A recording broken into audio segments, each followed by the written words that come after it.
Welcome, welcome, welcome, everybody. We are going to be talking Chiefs defense tonight with my guests, Daniel Harms. Oh, my audio is feeding through. This is already going to be great. Daniel Harms and Ben Robertson are going to be joining me to talk about the game. I'm going to let them introduce themselves. Daniel, you first. Tell the viewers a little bit about your background, and then I'll come back to you, and I want to kind of get your thoughts on this game. Well, you guys can find me on Twitter at InHarmsWay19. Daniel Harms. I work at rgrfootball.com. It'll take you right to the YouTube page that I work at with Ryan Tracy. He does a lot of stuff for Locked On as well as the RGR page. So yeah, I've been doing this for 3 years now. Found a little niche on Twitter, and yeah, it's working pretty well for me over at Chiefs Twitter and at the RGR football page. Awesome. And then Ben, welcome, my friend. You've been on the podcast before. Yep. And you volunteered to come on, and I was super excited to get a different perspective on this. But let the viewers let them know who you are a little bit if they haven't heard any of the pods. I don't assume, because we got all these different worlds colliding. We got people that are coaches. It's kind of fun because we're doing something that's supposed to be entertaining to casual fans that just want to learn a little bit. And then something where like even the most experienced guys can pick up, which there's a few things tonight. So we have all these different people from all these different backgrounds. So even on my own thing, I always introduce myself because I have no idea who the hell is watching, who has never seen this or whatever. But let the folks know who you are. You have a little background. Yeah, so I was the defensive quality control coach at Colorado State for the last 6 years. I actually got let go last week, so I'm currently unemployed and looking for the next gig. So, but you can follow me on Twitter at BenR4033, I believe is what my Twitter handle is. And if you're interested in learning how to use Vizio to draw a playbook, I sell a class on COACHTUBE that was surprisingly, popular for such a micro niche. So yeah, look it up there. It's I've gotten some good feedback. So if you're ever looking for some Vizio help, hit me up. Didn't I, and I'm not saying this in any way to like take credit, but didn't I like talk you into this? You were like, I don't think anybody's going to want to. I'm like, dude, I would pay. Because you and I did some stuff together. Because every like 3 years, I'm like, I want to learn Vizio. Yeah. But it's so daunting. For those of you guys who don't know, Microsoft Vizio is well, you described it probably better than I am. It's a CAD drawing program. Is that the technical term? Yeah, it's CAD drawing. I think it's technically designed for engineers. Because all of the pre-made pictures and layouts and all this stuff is all about, building and measurements. And so it's kind of a techie program, but it's kind of the standard in the NFL and college for drawing playbooks and scouting reports. And now it's been integrated with a bunch of stuff like Pro Quick Draw, and integrates real well with PowerPoint because, PowerPoint's the only way to get slides into Exos if you're an Exos school. So they all kind of integrate nicely, which is a big help. So it's kind of the standard. And if you want to be a GA or a graduate or a QC in college or any kind of coach in the NFL, you need to have at least a basic understanding of how it works. So it's and really there's nothing groundbreaking about it. It's not that difficult. I mean, I'm basically self-taught. There's a good YouTube video out there to kind of lay out the basics, but you kind of do it enough times. I've drawn 4 different defensive playbooks from start to finish. And so, and they're very well put together. I've seen some of the stuff when we hung out in Fresno. Yeah. Thank you. So you got to have at least a functional understanding of it. Yeah. Any young coaches, I get this question all the time. What can I do? Like, how can I break into coaching? I want to coach college. This may sound goofy, but learn Vizio. Yep. You want to become real popular? Learn Vizio.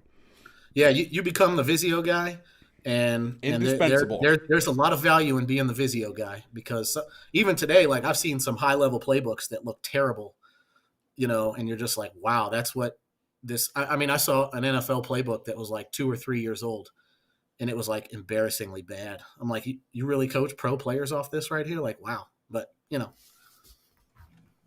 Yeah, I don't know, but yeah, that's a good one. The only thing that sucks about it is it's not available for Mac.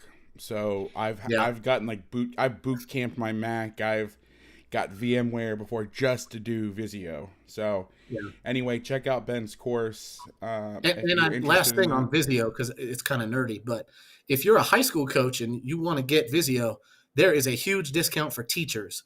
Because I think if you just go to Microsoft.com and try to buy it, it's really expensive. It's like $500, $600, Yeah, it's like $500-600. But if and it's you not included. It's not you. I don't think you can get part of like the 24/7.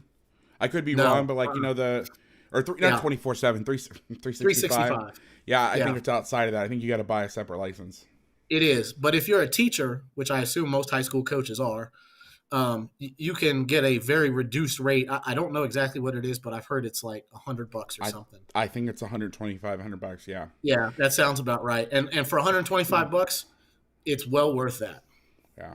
I'm contractually obligated to tell you that if you coach high school football and that you have Huddle, you should not use Vizio. So this message is only for those who do not use Huddle, which I don't know who would not use Huddle. But if you don't, listen to Ben. Or if you're in the NFL and they're like, hey, we don't want to use Huddle, then Vizio is a great alternative. I didn't know that, Vass. That's good to know. Contractually obligated. Okay. I know one of you guys is watching. 365 is free for teachers. So there you go. Okay, so before we nerd out on Microsoft Office prices and get derailed, Daniel, how'd that one feel? So, if any of you are Chiefs fans that have watched this, you know the history between the Chiefs and the Steelers. Going back to Alex Smith days, those were very hard to watch games. The offense didn't really put up points, and they always seemed to just kind of falter with some field goals. When you finally put up points in back-to-back games against the Steelers, it's nice to watch, especially because the defense has always given the Chiefs troubles. And then when on top of it, you have an actual defense that can come to play. I know that Ben Roethlisberger is not what he was even 2 years ago at this point. It's nice to see execution at a higher level on the defensive side of the football. It's nice to see athletes fly around a little bit in terms of Willie Gay Jr., who's going to be the star of this linebacker core. You have clearly Chris Jones and a healthy Frank Clark with Melvin Ingram, who was his Pittsburgh Steeler. It felt really good to see the defense come to play in a game where, the Steelers had much more to play for. The Chiefs, they pretty much had the win locked up the AFC West, but this game meant way more to the Steelers in terms of for them fighting for their playoff spots than did for the Chiefs. They had some COVID stuff. They didn't have Nick Bolton, their rookie linebacker, second-round pick this past week. He looks like he'll be back for next week. But, again, all about playing much better as a team. And team defense was much better the last 2 months. So it felt really good to watch it. It felt even better to go back through on the All-22 and watch them get some of this stuff right and get the younger guys involved near the end of the game. I got to ask, what the hell happened to the defense this year? They started out as it was like them and the Dolphins were in cahoots or some shit. Mm-hmm. It was one of the worst defenses I've ever seen. And then all of a sudden they were phenomenal. Or they are phenomenal. What happened? I mean, just on a macro level, like what do you think that's less pressure, more Tampa? I mean, what did you see?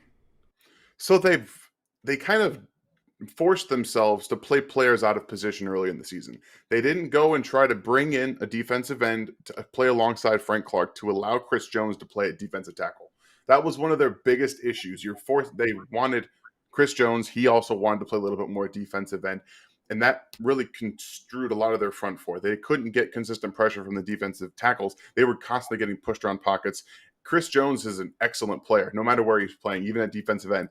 But he wasn't able to string pass rush moves like even Frank Clark does, for example. So he wasn't getting consistent pressure on the edge. It just looked dysfunctional from a front four perspective. And even with Spags, who wants to blitz a little bit more and give some really disgusting and fascinating looks in the back end, he's also was playing Dan Sorensen far too much when you have Juan Thornhill, who's a true back end safety who can play free safety. You don't have to rely so much on playing as much two deep safety with Juan Thornhill, Dan Sorensen, as well as Matthew.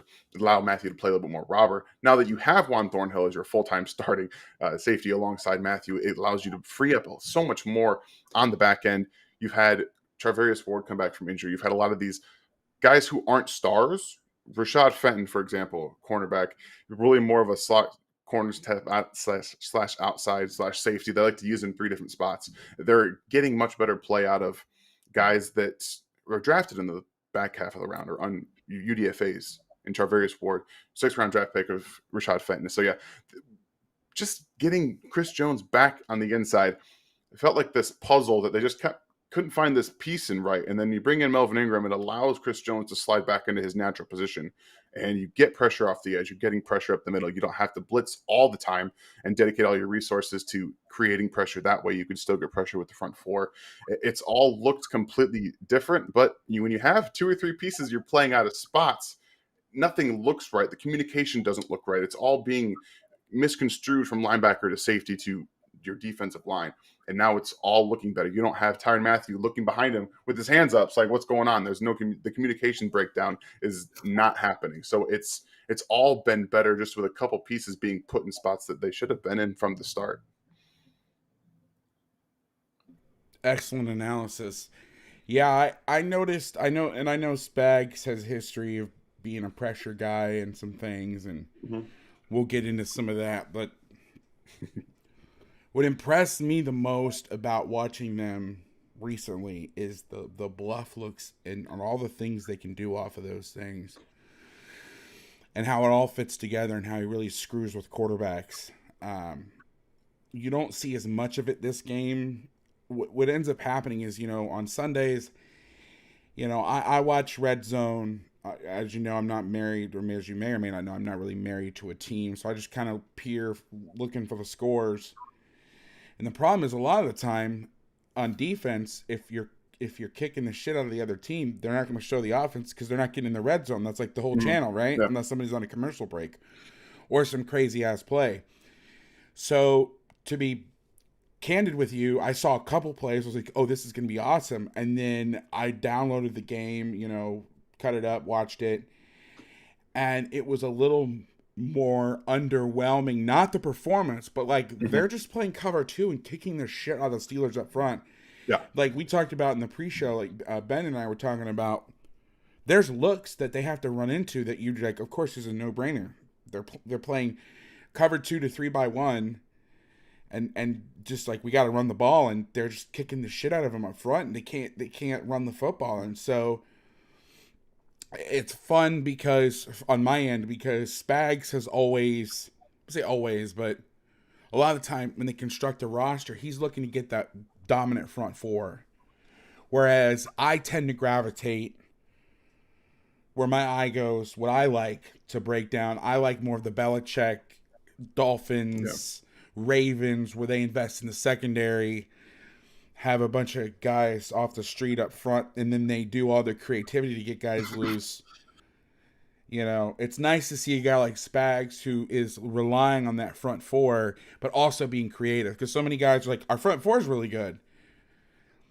Like, I always bring this back to, like, the Titans after Dean Pease left. They're like, oh, we have all these good pass rushers now. We don't have to use disguise. It's like, or like, do some different shit. And it's like, if it helps you when you're bad, won't it enhance you when you're good? Like, But anyway, so before we get started in the film, though, I know the natives get restless. First of all, Gorilla Nation from Australia, thank you for joining us.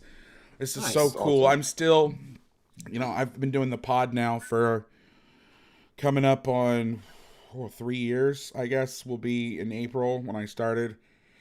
And I get to see some of the data from across the world and YouTube as well. And having listeners or viewers in Afghanistan, Madagascar, that's insane, Australia, like, it's so, like, it doesn't get old, and it's so fun that, like, this is catching on. And not just like this show, but like the people in foreign countries, because I grew up as a soccer fan wanting to learn soccer tactics and not really having anybody around here to, like, talk to about it. So it's fun for me to be on the other side of that, helping people from other countries get into this more, or help with whatever, or entertain, whatever. But anyway, so, and the last thing before we get to the film, I got to give a quick pour one out for all of our heroes, John Madden, who passed away. Well, it was announced about an hour or two ago that he had passed away. And man, what a legend. I mean, somebody had a tweet that was like, you could tell your age by what you know John Madden as. Was he a coach? Was he a TV broadcaster? Yeah. To you, was he a video game creator? Was he the turducken guy? Which I know we have a guy named Turducken in the chat. So gotta say, quick shout out. My first Madden was Madden 93. Daniel? What was your first Madden? I believe my first one was 01. So are you? How old are you? If you don't mind me asking. I'm 29 years old. Okay, so I'm 37. What are you? I don't want to be sexist. I'll say, what are you, a girl? Can I ask how old you are? Like, all right. Ben, how about you? What was your first one? I think my first one was like 98. I think it was my first. Maybe it might have been 96. Technically, no, I had 93. Technically, it wasn't my first one. My uncle had it. And I would go over there, and he would do this. The Emmitt Smith, he would spin forward, because in the original Madden, and I still use the spin move. That's my go-to. You could spin forward, and he beat me, and that was like, honestly, I think part of why I started getting into football was to get better at Madden, because I wanted to learn, like, what do I do? And like I started like researching some of this stuff, and then like, I think that was kind of like the impetus for it at first, like how to beat press coverage or whatever, like many years ago, and then I started getting in the coaching world and everything, and then I used my powers, and my uncle used to beat me. In fact, we had a double or nothing game that got up to $500 starting at $10, or I don't know if the math even makes sense, and I blocked a field goal, which is impossible to do. I blocked a field goal to zero it out in like 2003, and he always beat me. And then I went away to coach some Division I college football, and then came back, and it was like 49-0 at half, and I was like, they never wanted to play me anymore after that. Anyway, legend, and I still stand behind my tweet, which was they should take all of the Madden clips, and I've had this idea for a long time, but they should take all the audio that they have in the files, they should remaster it, because obviously Madden 93 is going to sound differently than Madden whatever. I don't know the last one that he was in. I think it was the mid-2000s. It's been a while. And they should take that and they should remaster it and make it so it sounds the same. And then they should put it as alternative commentary in the next game. I think that would be so. I would pay. Somebody's like, oh, they'll probably charge for that. I was like, they should. Do you know how much of an undertaking that would be to do that? Hell yeah, they should charge for that. Anyway, all right, enough bullshit. Let's get into the film. Appreciate you guys being patient and letting me indulging me in a little John Madden talk. So I have 28 clips selected from the game. We can go back and watch some more at the end if we have some time. If you're like, hey, can you go to that play? Some of it was just like, it's kind of boring. They're running zone and just the G and the 3 are holding point and they get 2 yards. Like there's not really. I will say this before we start. It may be one of the worst constructed offenses I've ever seen in the NFL. And like Big Ben's not playing well, but like, fuck that. Like, I don't care. Like, he actually bails them out a few times. Big time. Go ahead, Ben. Vass, you and I were texting about this as I was watching the game. I was like, this is – and I haven't watched any Steelers football this year. I have no idea what they look like other than I know. And we're not a fan. Like, I know there's going to probably be some Steelers people reading about, oh, you're hating on my – like, I say this every week, but I am so agnostic when it comes to the NFL. Like, I don't care. Who's who and who – like, I don't have any hatred of anybody. Like, but it's just – torture. It was hard to watch the offense. And I don't know Matt Canada. I know some people who have worked for him and have some opinions. And they all talk about, all the shifting and motioning. And there was just very little creativity. There was no motioning. There was no shifting. They didn't really do anything to really attack the Chiefs cover 2. They were kind of running some plays. They ran like drive return. That was like their big one. Like we're gonna run drive and then we're gonna whip back out. And I'm like, they ran drive a couple times. They run the opposite high low. I mean, they're running like the middle triangle concept, right? So whether it's drive or whether it's NCAA, right? There's a dig, a shallow, and a check down opposite of the shallow route, right? And they're just kind of building that triangle in the middle. And then on the outside, it's one-on-one routes. There's go routes, comebacks, bench routes, whatever it is. But there's very little creativity. They tried to run the pin and pull thing a couple times and got stuffed. I think every time they ran it, it was just like a complete massacre. I mean, like you said, the 2 interior D linemen for the Chiefs were unmovable. and it was. I mean, the Chiefs played well. I'm not trying to take Yeah. I don't anything want to away take from anything them. away from them, but They lined up and did exactly what they needed to do, which is all they you can ask. got some assistance with one of the most horseshit offenses I've ever seen. But Yeah. anyway. Yeah, that was and I remember watching some old Steelers film from a couple of years ago, and they've been a middle triangle team forever. But it's like, man, guys, this looks bad. We got to figure something out. Explain to the viewers when you say middle triangle. For Yeah, those who so don't know, like, what does that so mean? yes, so like most people know, outside vertical stretch, right? It's kind of just a concept of routes, like the flood concept, the sail concept, 973, whatever you want to call it. So basically, you're stretching the outside of the field both vertically and horizontally with this concept. So a lot of pass games are built on building triangles, right? So the outside vertical stretch kind of defines that. The snag concept definitely defines the triangle, right? You get a 7 route, you get the spot route. Let me draw on the film a little bit what you're talking about. This is actually the second play. We're getting this. That's it right there. And then so the back's going to go the other way. Mm-hmm. He's going to cross country protect, go the other way, and run the flat route. Question: do you like 4x1 drive better than 3x1 drive? I like it better like this, especially if you play stubby, because it really screws with this guy because he wants to go off of that. Yeah, I think you can pull some people out of here, but yeah, like, and the thing about stubby is like the backer takes 4 to the flat, right? Like that's base day one teaching of stubby. The backer takes 4 to the flat. So like anytime you're playing stubby, and you get four strong, load or whatever you want to call it. You've got the backer's got to be ready to push with that, because if the nickel comes off on that back to the flat, you're going to have serious problems out there. Because what he's saying is if you're playing stubby where the corner's locked on 1, I have the vertical and out of 2 or 3. I'm posting 3 and I'm playing vertical at 3.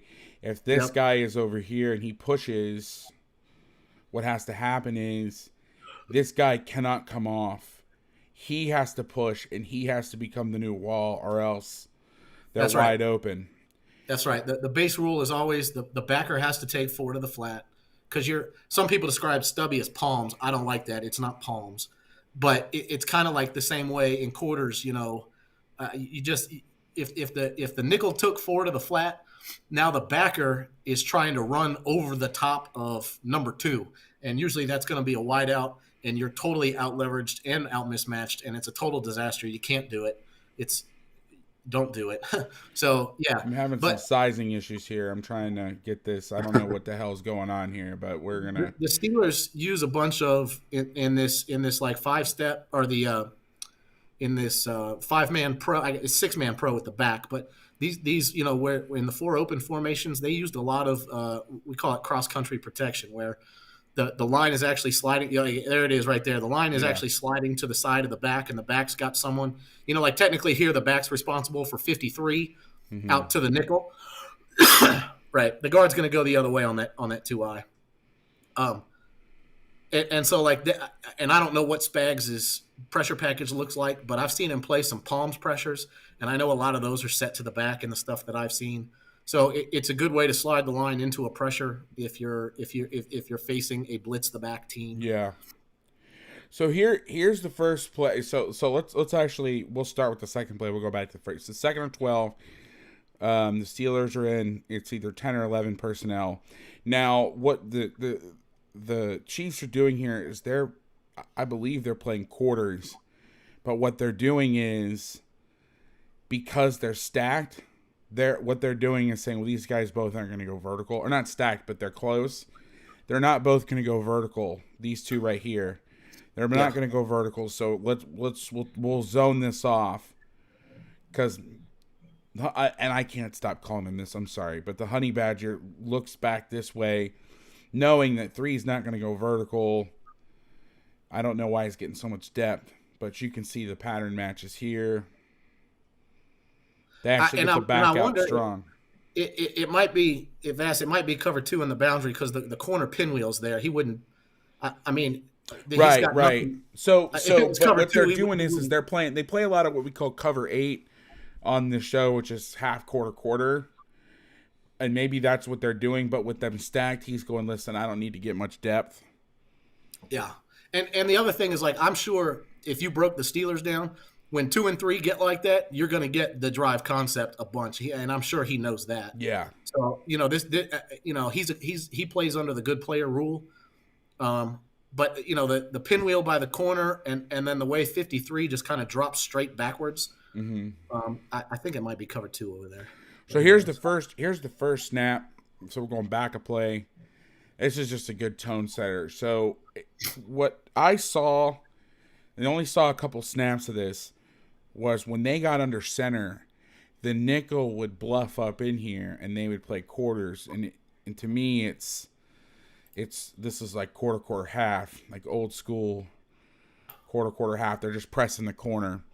And because it's a single, so a lot of times when you get single receiver, they'll play club technique or whatever you want to call it, where you're playing press up here on the top, and you'll see the nickel here, Sugar's up, and what has to happen now is when they're under center, he has to block right now, and I talk about this all the time in the podcast. Anything we do, like if you want to clean up reads, like if you're getting the play, and I talk about this a lot when you get the dual screen, so like you get 2x2, this guy's not here, and they run like the flare screen and then the tunnel away. That sort of shit is if you play we call it squeeze, 5 squeeze, or any kind of squeeze look. What ends up happening is guys have to block flat. And when guys block flat, guys can come off the roof and add themselves into the play. And you're seeing this here with this nickel walked up here. If this nickel was outside leverage, he could dick around, and then he's got to read it. But because he's sugared up here off the edge, showing off the edge, they have to block down now. So now the safety can go right now. That's the biggest thing I think, Vass, is when you trigger like that, it clears the look up for everybody. Mm-hmm. And it really, like when you watch the end zone, 53 is free to the quarterback because whoever this nickel is just jammed it all up. I mean, no one's even got a chance to block 53. Yeah. That's Snead, right, Daniel? Yes, sir. That would be L'Jarius Sneed. They use him as like a pseudo linebacker in some of these nickel looks because he's so physical and actually has the size to get off some of these blocks. And that's why you see him sugaring up like that. They like to mess around with L'Jarius a lot. He's all over the formation because, like I said, he plays that nickel, but he's got that big body type of physicality to him as well. Does he ever play outside? Yeah, he's technically the starting outside corner. That's what I thought. Okay, that's what I thought. Yeah, so he please, he comes outside Chiefs and goes fans, inside. don't dunk on me. Like I do not. This is not my wheelhouse. It's all good. This is why we have guys on Daniel, because Ben and I are like 53 is doing this. Like we're coaches. So like I will always be like, unless it's somebody like Honey Badger who I've watched since he was a freshman in college. I'm like, yeah, 453. All right. So we get a little disguise. I love this stuff. The Chiefs do, and I don't. I'll be a little vague about it. What's that? Is this third down? Yeah, so we got 11 personnel, 3rd and 10. So one of the things the Chiefs do is that when they play, and this is this is 3-2 personnel. And then a lot of this, it could be 3-2-4-1, depending on what you want to call these guys. They're a 4-down team. Here's what's interesting. The Chiefs will play a lot of Tampa 2, okay? And they have code words. So I think I explained this. I can't remember which one episode it was. I think I used cars. So if I call Tampa, and then again, I'm making this up. I'm making the words up. The concept is real. The words are made up. So if you call like Tampa Nissan, okay, let's say for example, that would mean, because they like to change who the middle runner is. The middle runner is the guy in Tampa that's responsible for 3 vertical. The Steelers play a lot of 3 deep, so this is important. Or not 3 deep, 3x1. So this is really important. So they'll call like Tampa Nissan. That means, or let's start simpler. So Tampa Mazda, for example, would mean the Mazda M Mike would be the middle runner. If they called Tampa Nissan, it would be the nickel would be the middle runner. They'll drop down here, whatever. And they know based on what words you're saying how everybody else aligns. If you're declaring that he's the strong safety, you could call Tampa Subaru, and that means he's the middle runner. So the nickel could be the half or whatever. And again, the other parts around it they know what to do, and it will change week. I don't know if it changes week to week.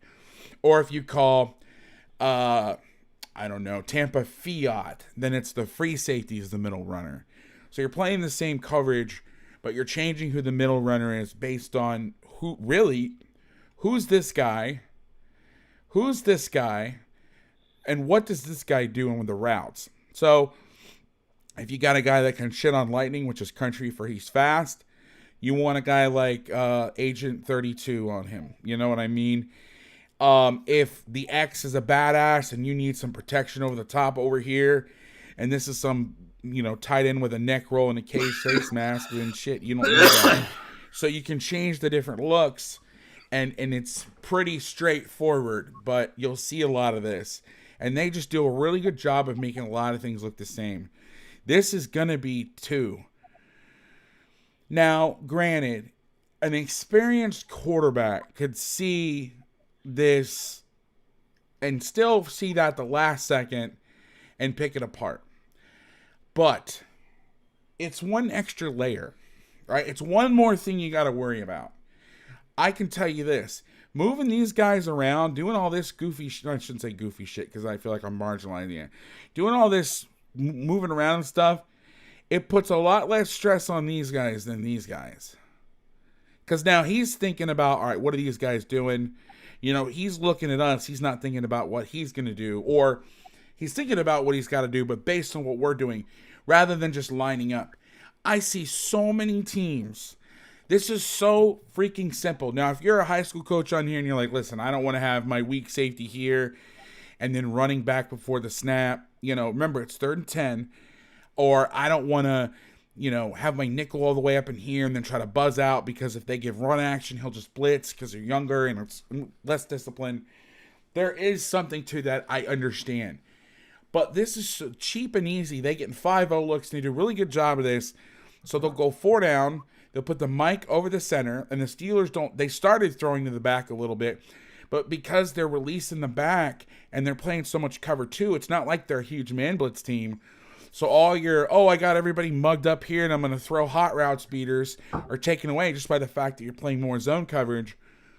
But now, certain guys will set protection. If it's 1 high, they'll do some stuff like this. Now, you work with some pro style guy, Ben. This is kind of a segue into this. You worked with Bobo, who runs I would say a pro style offense. Yep. So my question to you is, did you guys ever do, and if you can't reveal this stuff, it's trade secrets or whatever, and I'm not saying that tongue in cheek. I mean, I know that somebody like Mike Bobo was good to you, so I don't know if you want to put him, and again, if you say, listen, I can't talk about this, no hard feelings, but did you guys ever change your protections based on the safety structure? Absolutely. That's like the old saying is, right, like linebackers lie, safeties tell the truth. So like they're doing a pretty good job of bluffing strong side pressure here because the nickel is kind of bouncing inside a 3, the post player's standing right over the top of 3, right? And so like this would be easy to like bluff or bring that nickel, right? One of the backers pops out and takes 3. The safety in the middle takes number 2. That boundary safety who's down is in the middle, or you could bracket the X if he was a stud or whatever. Yeah. You could play fire zone, you could play man. So yeah, like right here, this is a legitimate strong side pressure look. Yeah. And so go ahead. And like this, and not to get off track, but this is the coach in me. They did a lot of this mug right here, and then bail or mug, and then the guy over the center has the back. Mm-hmm. Last week you talked about the change call where, you're showing up in there and then all of a sudden, the end's got the back when he when he flares, yep. and now you're rushing the guy who's mugged. If the Chiefs had a deal where they could make a change call here to the back, it would be wonderful because they do this a couple times and the back free releases and the guy over the center's got to take him. But from this look, this is a tough look for an offense here. This is a tough look. Well, real quick, what a change call is for those of you guys who were here were not here last week, and we watched it last week. I like it better, and this would still be good, but it's usually done like if you're in an odd front look where the backer's here, yes. So it makes it look like you're more. But the Chiefs will cover because normally, oh no, Huddle's freaking out. Don't do this to me now. Okay, there we go. They know that he's not going to cover him. This Mike's not going to cover him, but that's not true. They actually do. But basically the change call is if I go here, I take it, and then I just rush. And so every once in a while, sneaking that in is a really good way to beat teams that are trying to flare protect, meaning they're going to protect their concepts by flaring the back and trying to get your blitzers to peel. Do this and then do this, and they can't block it. Yeah. You literally have nobody there to pick it up. Right. And really, even you could, like 56, you don't even have to rush him. You could bluff him, step him to the back to make the center turn that way. Mm-hmm. And then bring the other guy, and you could still make 56 the rat. True. He could what he's saying is you can bring the honey badger here, have him go here to occupy. He takes the back. He is containing on pass. And a lot of guys, so we talked about this last week, Belichick's insane. So they'll have, and I don't know why he does this, but he'll do stuff where they read this. So if the back stays in, he's going to stay in the B. He's going to stay outside. If he flares, then he's going to work to contain and he's going to peel. I couldn't get guys to do that on my level. So even Bama, what they do is they make a trace call. So he is going to contain no matter what. And then if the back flares, I go. If the back steps up, then I just turn this into a stunt. But what Ben is saying is I'm going to go here. I'm going to pop to have a rat. So you're still only bringing 4 people. You have the back covered here. And then you still have a shallow cross player like that. And that is some, I mean, you could do a million things off this, but real quick before, I don't want to give everything away, but some of the common things they'll do, and where this whole like Tampa car analogy I gave, is they'll do stuff where they'll have him go play this half, he'll go play here, he'll bounce out here, then he'll have the weak safety be the runner on 3. They'll have the nickel going here, like he's going to blitz and he's the Tampa player. Then he comes down and then he's back, and or they'll play like inverted halves off of that. Like there's some different things you can do. But anyway, so here's the play. And guys, I know we're going long on the early plays because we're doing the building blocks, and then things will go quicker. I promise we're not going to spend 10 minutes on every play. But as we're laying out the meat of what they're doing, we kind of got into some details. So here's Tampa. And what they'll do is they'll play a lot of press cover too, which I think is a great, I love. We used to do so much of this. Same. I love press cover too. You play this out here, you run the middle with here, and then this guy's going to zone drop. And what that does is it helps on stuff like dagger. Yep.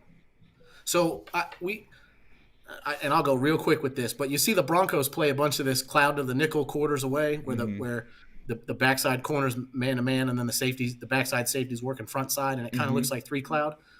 But that helps a big time over there when you're trying to bluff look, because this is an easy coverage to bluff into, because the nickel would get a real good look at the release of 1. And so like the way they teach it is in 3x1, you've got to see really kind of 3 and 2, but really that's kind of jacked up. You got to see 2 and 1.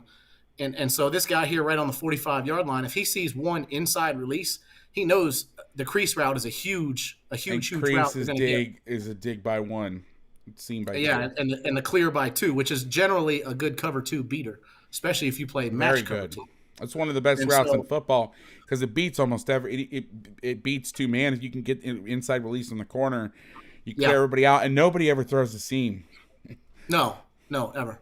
And so so like the guy playing the hook right here, he knows what he's going to get because 1 outside released. Right now, the way I've seen it coached is when 1 outside releases, you really got to carry 2 vertical, because now the threat of 4 verticals exists. Yes, and you could get too many verticals on the safety and put a lot of stress on your safety. Yeah, and then this guy has to handle the back. Now, do you think he zones this up more because he's getting the back as he's seeing it? He sees the back coming out. Yes. Now, Alberto, to answer your question, there is a Belichick call called rain, but I was the concept we talked about was called change, like change in your pocket. I don't know if English is your first language.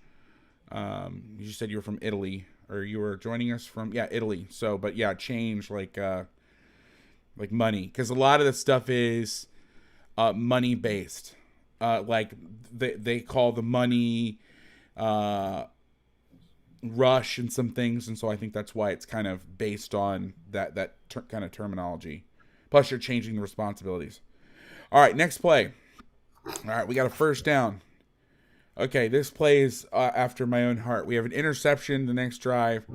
Part of the problem was the Steelers had 8 offensive plays in the first quarter, so it's not a winning business model. And that's no fault of their, there's no fault of the offense, but yeah. Okay, so you've got, this is the old G Robber, my friend. Well, it's really quarter sky, but we got trips. The nickel is going to come up again to press. They're under center. That looked like the thing they had when they were under center. Get up on the line, again, to declare the blocks. You're going to get quarters on the front side, knowing probably by tendencies that this guy is not going to release vertically very much. They're zoning this quarter off. Look at the Badger coming down. Is that him on the backside? They're playing I can't tell. No, it's not. He's the free safety. That's Thornhill. Yeah, the Badger's got the white sleeves on. Yeah. Yeah, Badger's got white sleeves. He was in the middle right there. Yeah. And that other guy was blonde. That's how I'm a QC, because the first thing I look at when I start breaking down people for personnel is what are they wearing? What's the swag today? Yeah.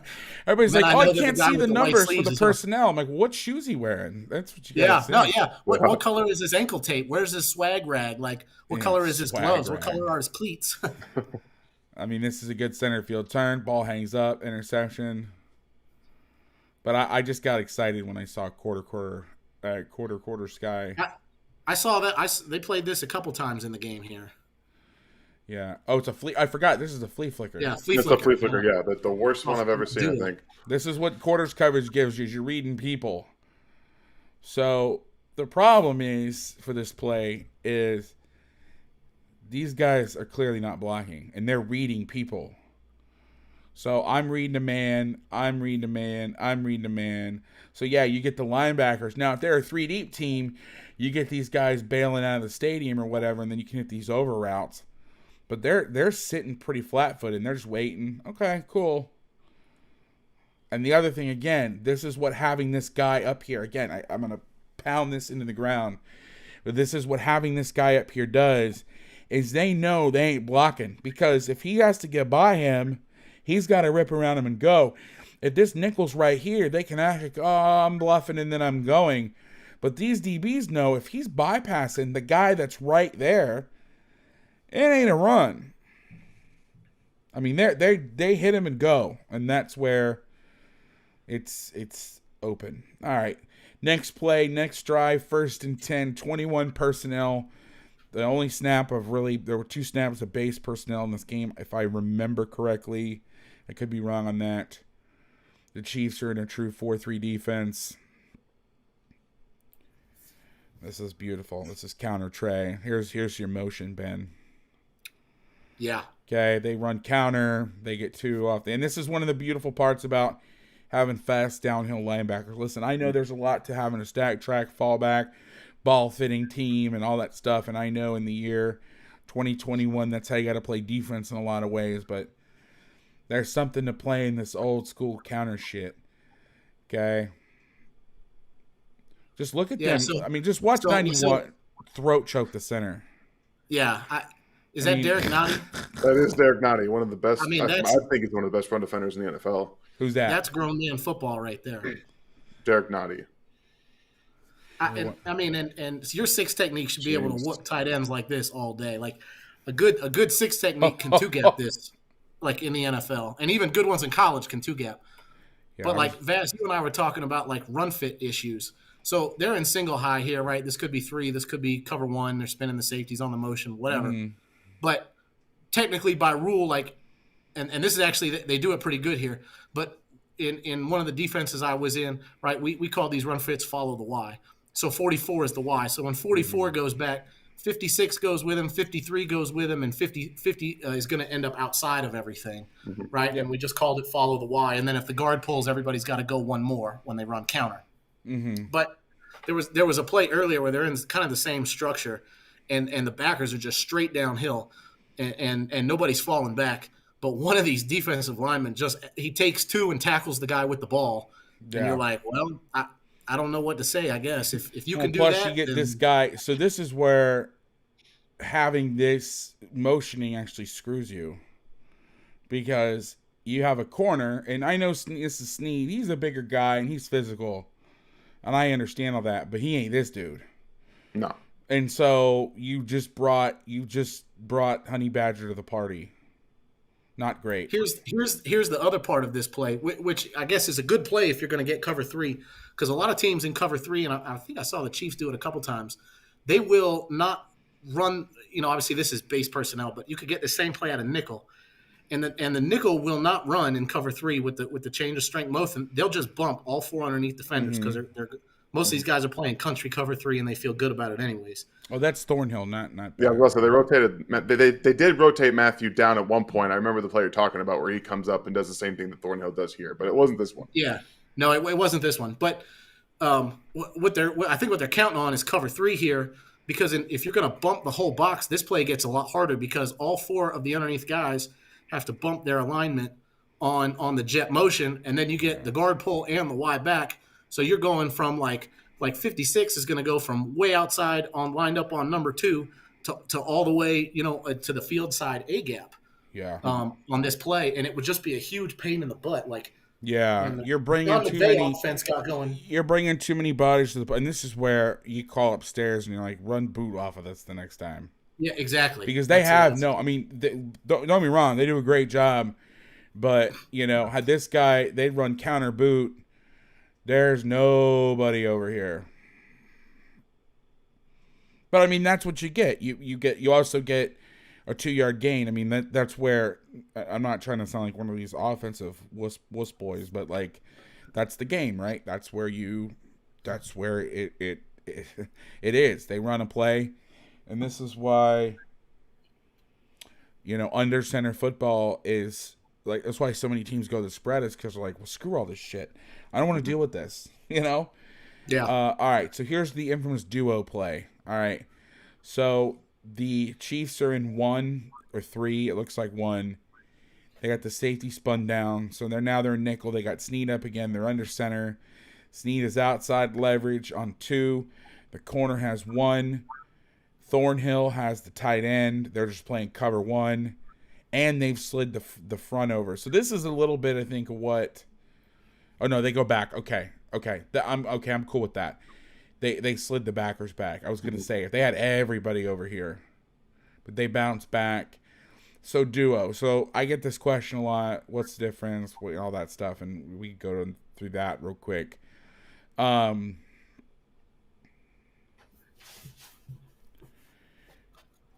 First of all, the quarterback revert. I mean, not that that's the biggest thing, but you've got. This is duo, right? Ben, I would question myself. Yeah. Yeah. Just if they're all stepping in the right, it would be going this way. Guys, if it was zone, the center would be going play side. He's going backside. Yeah, right. Well, I'm thinking. I'm thinking zone this way. My bad. Yeah. Well, there's a lot of cues. I mean, the first of all is the double teams. I mean, like, I know it can be subtle, but watch these guys. They're not. Watch them step together. I mean, that's a vertical push. That's not. Yeah. He ain't looking to. I mean, they'll come off on any A-gap run-throughs, but it ain't.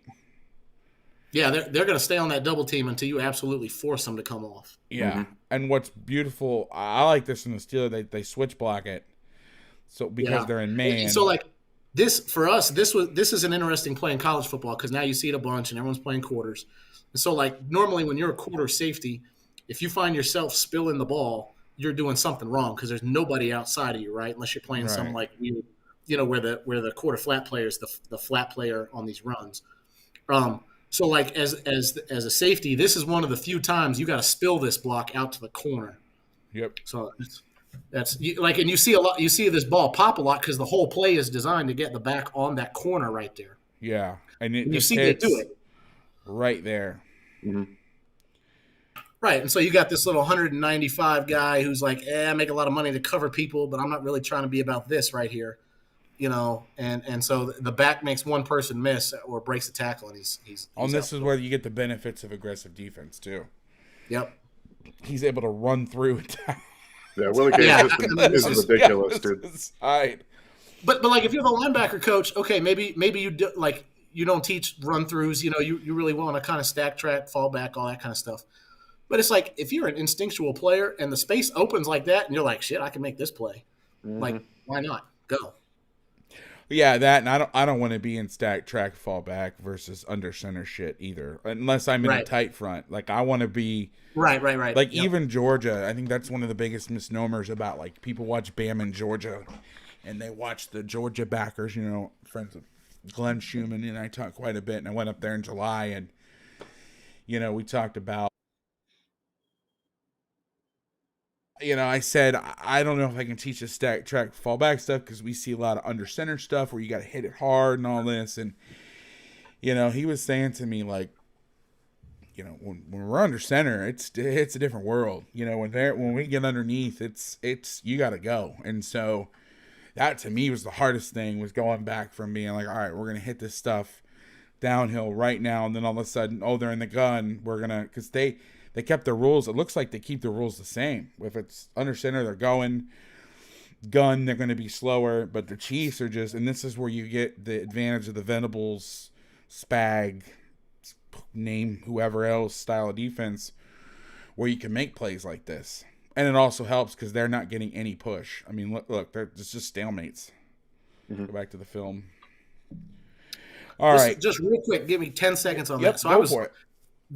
I want to say it might have been someone who works for the Bills. The Bills are a huge, like, one gap downhill, get the double team off with their backers kind of team, right? And so they were saying, like, the way we play, we basically lead the league in TFLs versus run plays because we're so downhill, we're so aggressive. But if that one guy who's responsible for that gap misses, like, there's nobody home because everybody else is up pounding their gap too. Yeah. And so he was like, not only do we lead the league in TFLs on run plays, but we also are like almost worst in the league in explosive run plays given up because it only takes one person to get it wrong, and then there's no compensators in the defense. Yeah, and Daniel, I'm going to toss this one to you. Did you see that a lot earlier in the year when the stuff was bad? Did you see a lot of stuff breaking through with this downhill kind of style? It was more hesitation, honestly, from the linebackers. They didn't feel comfortable in what they were doing, and that was a big part of getting Willie Gay back. He wasn't playing in the early part of the season. He's the most instinctual player at linebacker. Clearly, the physical gifts he has allows him to do some of this triggering downhill. Nick Bolton also was, linebacker at Missouri. He's not the best in coverage, but he's very much downhill type of presence.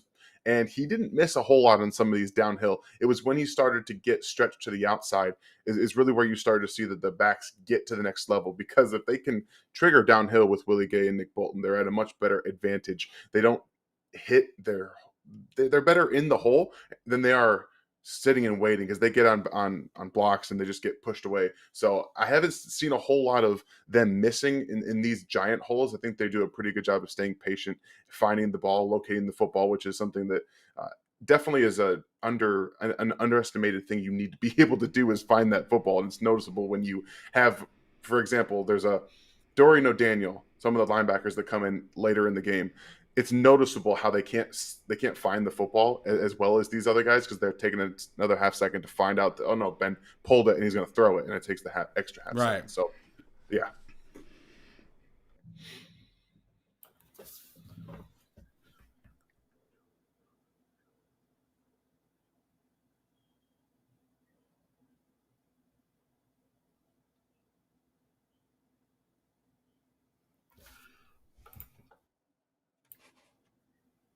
Well, I think I lost you guys there for a second.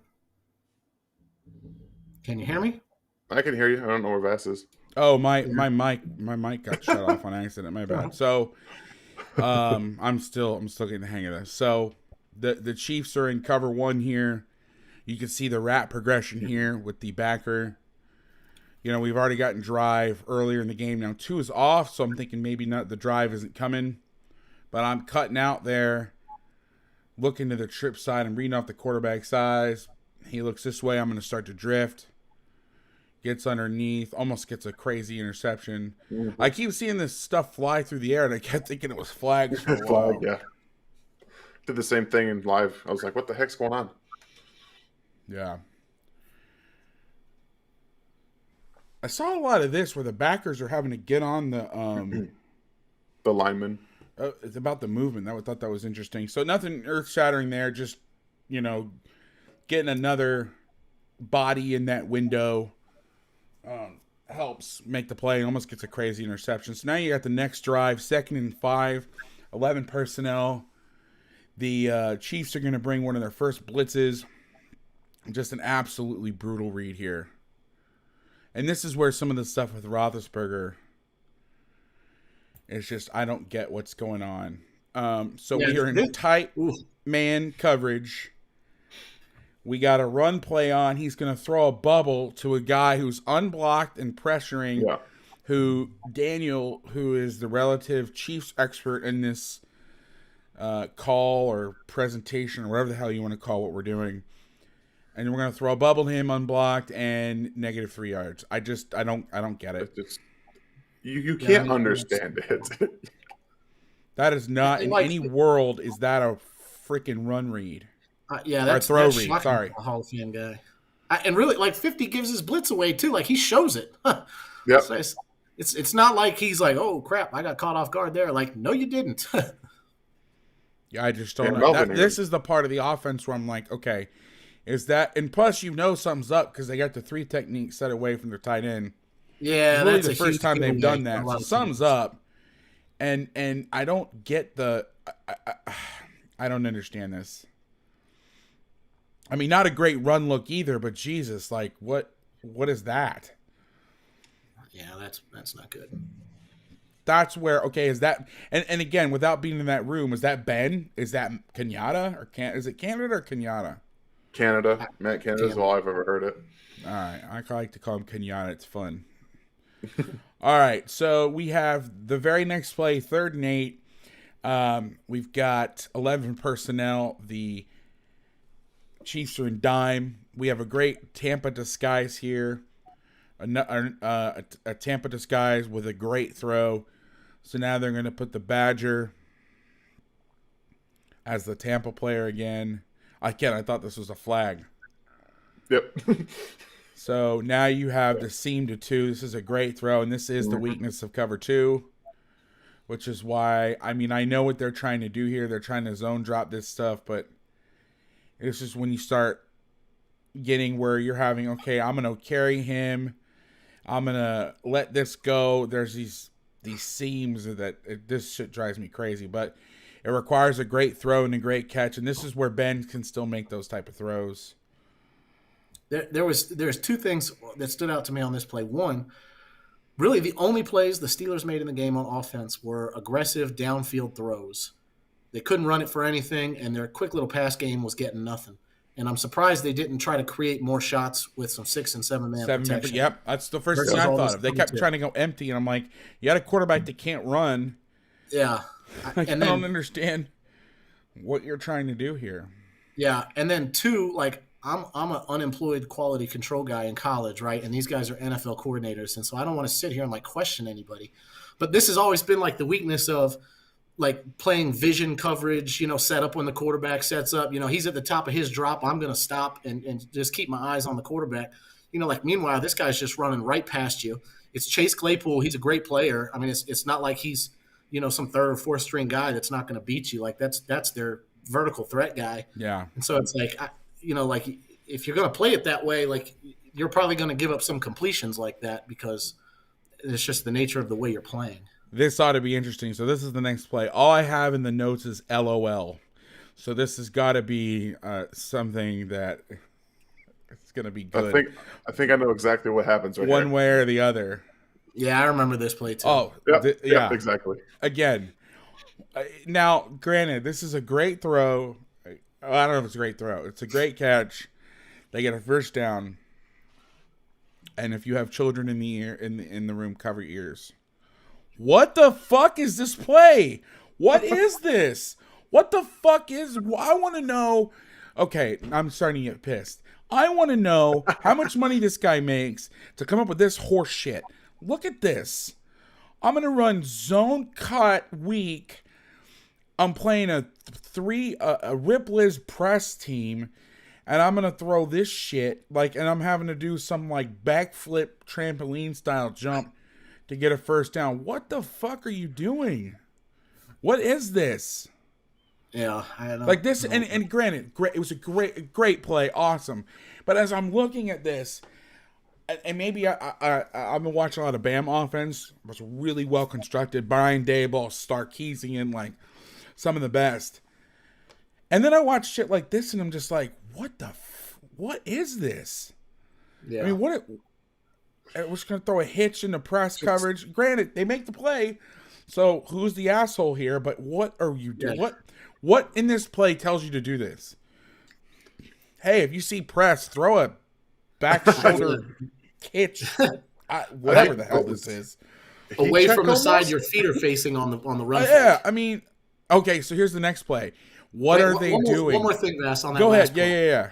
So we've seen a bunch of these clips, and the Chiefs are a huge disguise team. Yeah. And so look at these backers right here. They don't move until the last second to get in their alignments. Yeah, they do a really good job with this They do because, if they're playing that split safety stuff, right, then this is basically how they would be aligned, right? You're going to have basically a 40 and a 20 backer. Yeah. But they don't move to the single high alignments until Big Ben moves his leg right there, and then they hit it. Very good point. And then this Mike Backer here, this is a good clip of what we're talking about 50 right here when we talk about downhill pulling double teams off. Like, you see space like that, go hit it right now. Yeah. And it makes the center come off of his double team, right? Yeah. And now this defensive lineman is free to play one-on-one. Well, that's the school of defense I grew up, the Gary Patterson. I mean, we used to play, and again, this is under center, but we used to play under center ace teams, like 12 personnel, and you can go back. The Colorado State film, they used to do this to them. If you were under center, those guys were 2 yards, and it was to pull those doubles off. Yeah.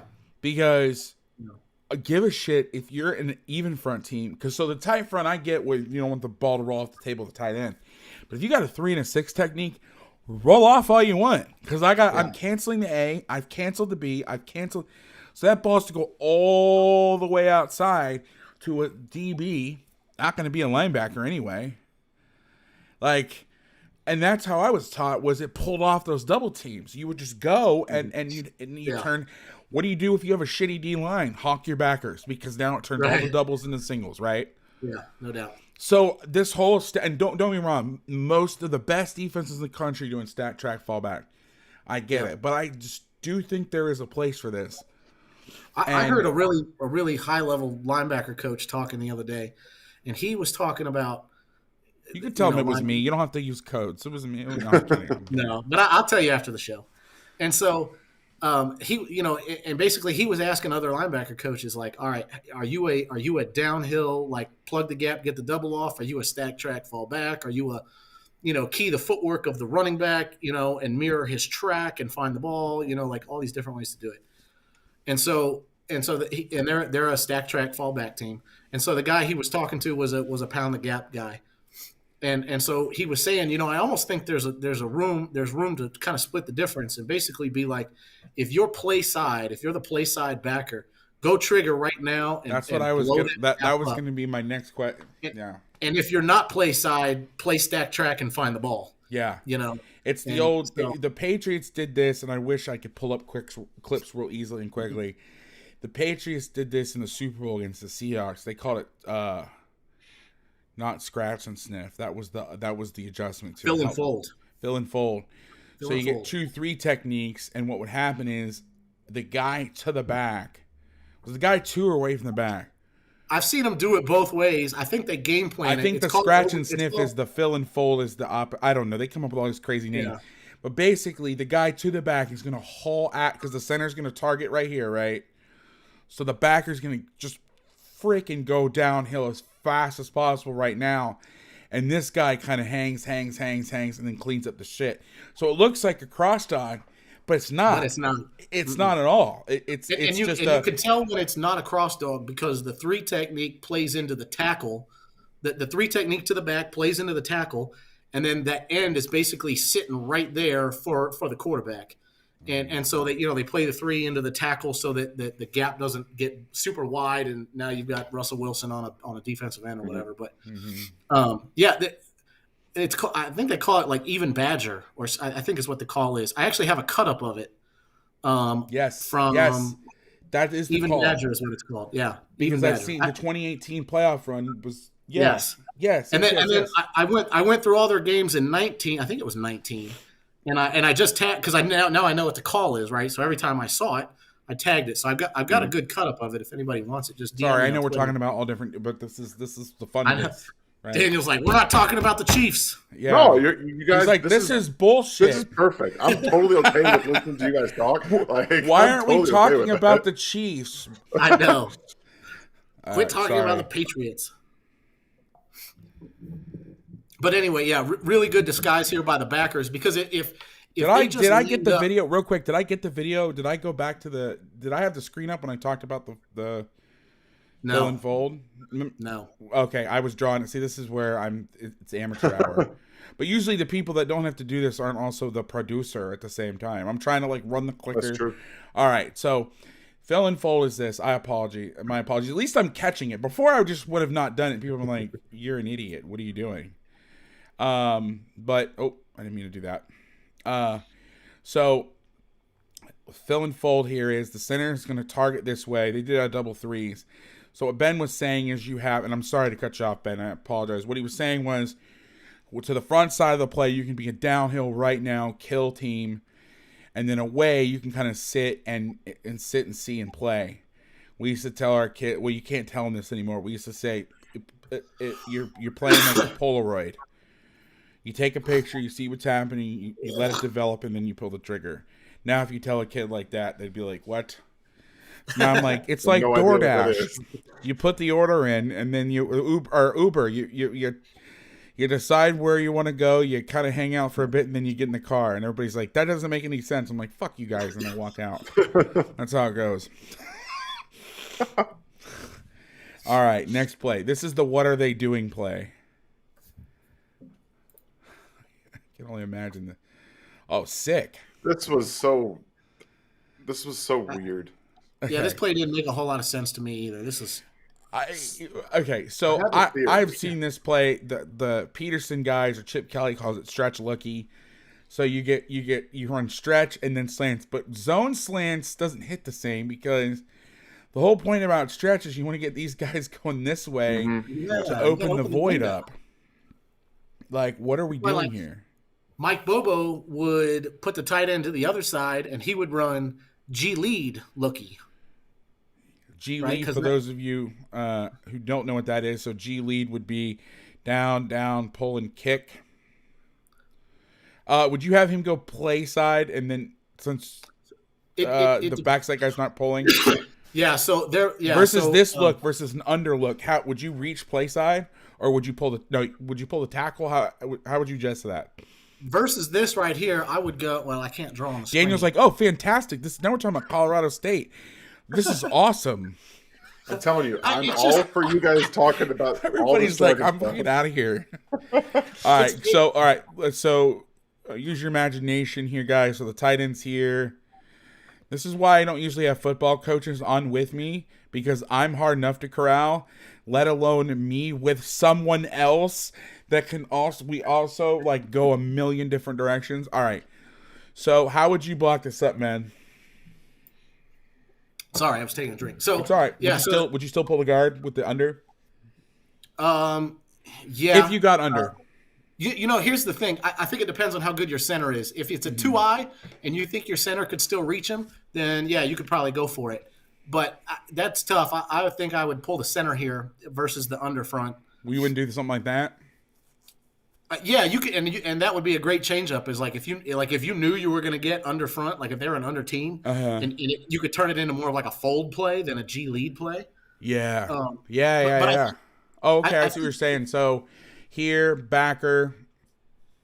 Oh no, I get what you're saying. Would you base this out? How would you? Yeah. Base 65 out to 24. Good on this dude, by the way, for being a defensive lineman who wears number 24. That's kind of cool. Yeah, Melvin Ring is awesome. Yeah. But like, you know, like we played Iowa this year and they got that center and he is unbelievable. He We have What's the we have a guy's good name? nose. Help me out here. Tyler Linderbaum. Oh yeah, Yeah. Tyler Linderbaum's incredible. He is as good as advertised. I mean, obviously we did a full season breakdown because we played him early, but the kid is unbelievable. He's got great lateral quick. Like if I had him, I would let him reach the 2i because I've seen him do it time after time after Oh, time. I'm sure. Probably reach a 3 if you. Yeah. But I just don't understand. Like, what are we doing here? So Yeah, I have a theory. Well, they're a cover 2 team, so this guy's been inside. Do this. If you're gonna play press 2, do that. Yes, Something do to the that. flat. They should. I think that Ben thought that Snead was coming down, much like Willie Gay did to get this run. So he pulled it and thought he could get behind him. And then when Snead dropped back, he was like, "Oh, well, I can't throw it anymore." And then it just went up from there. It's not a great theory. I don't even really know what's going Or through throw Ben's it to head, this but- guy. 2 high double slants. Throw the outside slant. No. Yeah, throw the outside slant. What are Like, you doing? the real point of using like pullers in the RPO or the play action game is like the best way to clear space and get them backers out of there is to pull a lineman. Because what do you spend all your time on when you're a linebacker and individual, right? Like key reads and block destruction and footwork. Like you see that guard pull, like it's over for you. You're going. Yep. Like They go. and now obviously it's a little different in college because of the way, the RPO game, and we won't talk about that. But yeah, I don't know. This is weird. I don't know. So they're going. I have this. I love this disguise. So they're going to 2 deep zone. So it looks like, and you see the Vikings do this a lot out of their mug stuff where they use Harrison Smith on the backside as a down guy and then does all this stuff. But this to me, I love this stuff, Ben. Yeah. This is popping out. Oh, was that? Were you saying I don't know? Were you moves. saying I don't know about this play or the previous play? The previous play. Okay. I thought you were saying about this. I was like, I thought this was pretty great. So it shows 1 high. They're in a press look everywhere. So keep in mind, was it the last trip to the? No, they didn't go to the red zone. I'm sorry. No, it's the first They were time playing cover 1, or maybe it's later in the game. They play more. I'm sorry, I have it backwards. So they show 1 and they play 2, and then later on in the game they show 1 and they play 1. But here you go. You make them hold the ball. Let your front 4 go to work. Ball comes underneath, and again, this is 2nd and 10. Great job by the nickel coming off, cornering him. Do a great job. Awesome disguise. Now they leave the backer. The backer is in the middle because you're probably thinking, okay, it's cover 1, so you've got Brown. What's his name again? Brownhill. This right down here at the line of scrimmage is Matthew because he's got the white. That is okay, Matthew. Thornhill. You have Thornhill up here. Okay, well, I've got my tight end who's not very good. I don't know who this guy is. I believe it's Zach Gentry. Yeah, I don't know who the fuck that is. But anyway, I'm not going to throw to him. So I'm going to clear space out, get your best player out of here so I can create space for my all-pro. I don't know if he's all-pro or not. I'm just saying he's a very good player. So nobody be like, you saw actually he received 6,722 votes less than nobody gives a shit. Okay, but the disguise is great here because this is a 1 high beater. Slant arrow. Yeah. So you've thrown a 1 high beater. I have 2 1 high beaters. I don't know. This to me looks like slot fade, doesn't it? Or some weird. Yeah, China I don't know route. if that's. I don't know if that's the chop route. The other thing this could That be just is looks like shitty corner route. yeah. That's. I don't know if this is a bad route because like you do see in those old, and you see it a little bit, but like the number 1 runs the 5-yard in and number 2 runs the 10-yard out, and it puts some conflict on the cover 2 side over there. It might. I don't know if it's supposed to be that or if it's slant fade. I don't know, but Yeah, I can't tell. I can't They either. flatten out the route so much that I don't know. But the disguise, that's I was talking with somebody last night or last 2 nights ago. I did a one-on-one session with somebody. We were talking about like what are defenses trying to do, and it's a simple question, but like what are defenses trying to do when they do stuff like this? Is it a specific route? Are they trying to talk? I'm like sometimes it's just you just want to show something different, and you'll see this. They'll also line up like this and bring it. Because what you're having to do is, I think this puts so much psychological pressure on a quarterback and an offensive coordinator to be like, okay, I'm pretty sure they're going to go too high here. I'm pretty sure they're going to go too high. And because they're showing 1 high. So now they got to call a play into a too high coverage when they're showing one high. And I think there's something in the brain. Coaches are cautious by nature. Most are. And so and I need to do a better job of explaining this and more concise, but you're forcing yourself to call a play into a look that you think you're going to get, but it is a terrible look for what they're currently lined up in. So, what's a good Tampa beater? 4 verts, right? You put stress on the middle guy against trips, especially if you have a good X. If you have a good X and a good number 3, well, 4 verts against man free, if you can win on the outside, it's great, but you're not doing that to beat the bender of 3. So you're having to put plays into a look, hoping that they're going to do something different. And if they don't, you look like an asshole. I always use the double mug example where, you double mug and the back goes to look for the nickel that's coming. And because those guys are bailing out every play, and then you bring them and then you hit the quarterback in the face, you look like an asshole. And you're going to get fired if that happens too many times. And so it's just a psychological approach of like, okay, I think they're going to do this, but because that looks like 1. I mean, there is nothing that tells you that that's 2 deep zone until the ball is snapped. Again, would I recommend this to some of the high school guys that are watching me? No, probably not. But like, you want a cheap and easy way to screw with an offense, and you're like, oh, we don't have a lot of time. We can't run a lot of different coverages. Pair a couple, make them look the same. Line up in 1, play 2. Line up in 2, play 1. Then line up in 2 and play 2. Line up in 1 and play 1. You know what I mean? Like, pair them together. Find the most bang for your buck. Package stuff together that can work and take away each other's weakness, where now you're turning the game into a game of rock, paper, scissors. Okay, this is my favorite. I did a thing with the Dolphins, Ravens, where we broke down their what they call Bengal Hawk, which is their max pressure look. The Chiefs giving max pressure look right here. It's empty, and they actually bring the funk. Yep. Keep in mind, it is 10 personnel. It is 3rd and 10 on the 18-yard line. We're going to throw a hitch screen. 0-yard gain. And you might say, well, maybe they were throwing the screen because they were going to go for it on 4th down. They did not, in fact, go for it on 4th down. So you want to know why the Chiefs won the game so easily? It's 23-0 with 2 minutes left. The Steelers have, up until this point, run 20 offensive snaps. Okay, I have on my notes here, 2-minute irritating. Okay, so it's 2nd and 5. Okay, it's 2nd and 5. There's 2-minute warning. First play, they ran a draw. Or it wasn't even a draw. It was just like a zone. It wasn't worth watching. So here's what we got. 2nd and 5. 2 minutes. It's a 2-minute situation. Do they have the timeouts on the scoreboard? Let me take a quick peek here. Okay, the Steelers have 2 timeouts. So, okay, factor that in. Okay. So the first play they run zone. 2nd and 5. Next play, we're gonna run. I guess. Oh God, what do I usually call this? Where you get the sit route and the wheel or swing. We called it the stupid route, but yeah, spot swing, spot swing. Yeah. Okay. So you now get a gain of 1.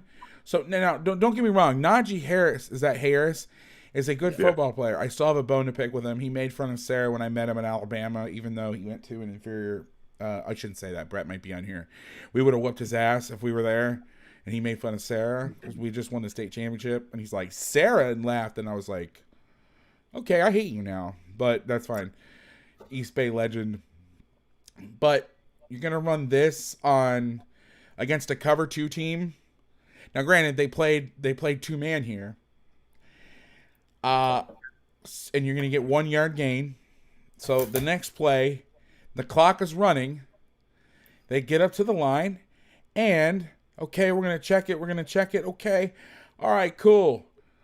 2-man again. Great disguise. Again, I'm not even getting all that stuff, but great disguise. I'm more focused on the offense right now. Oh, we're going to run mesh. No out routes. None. 0. Nothing going outside.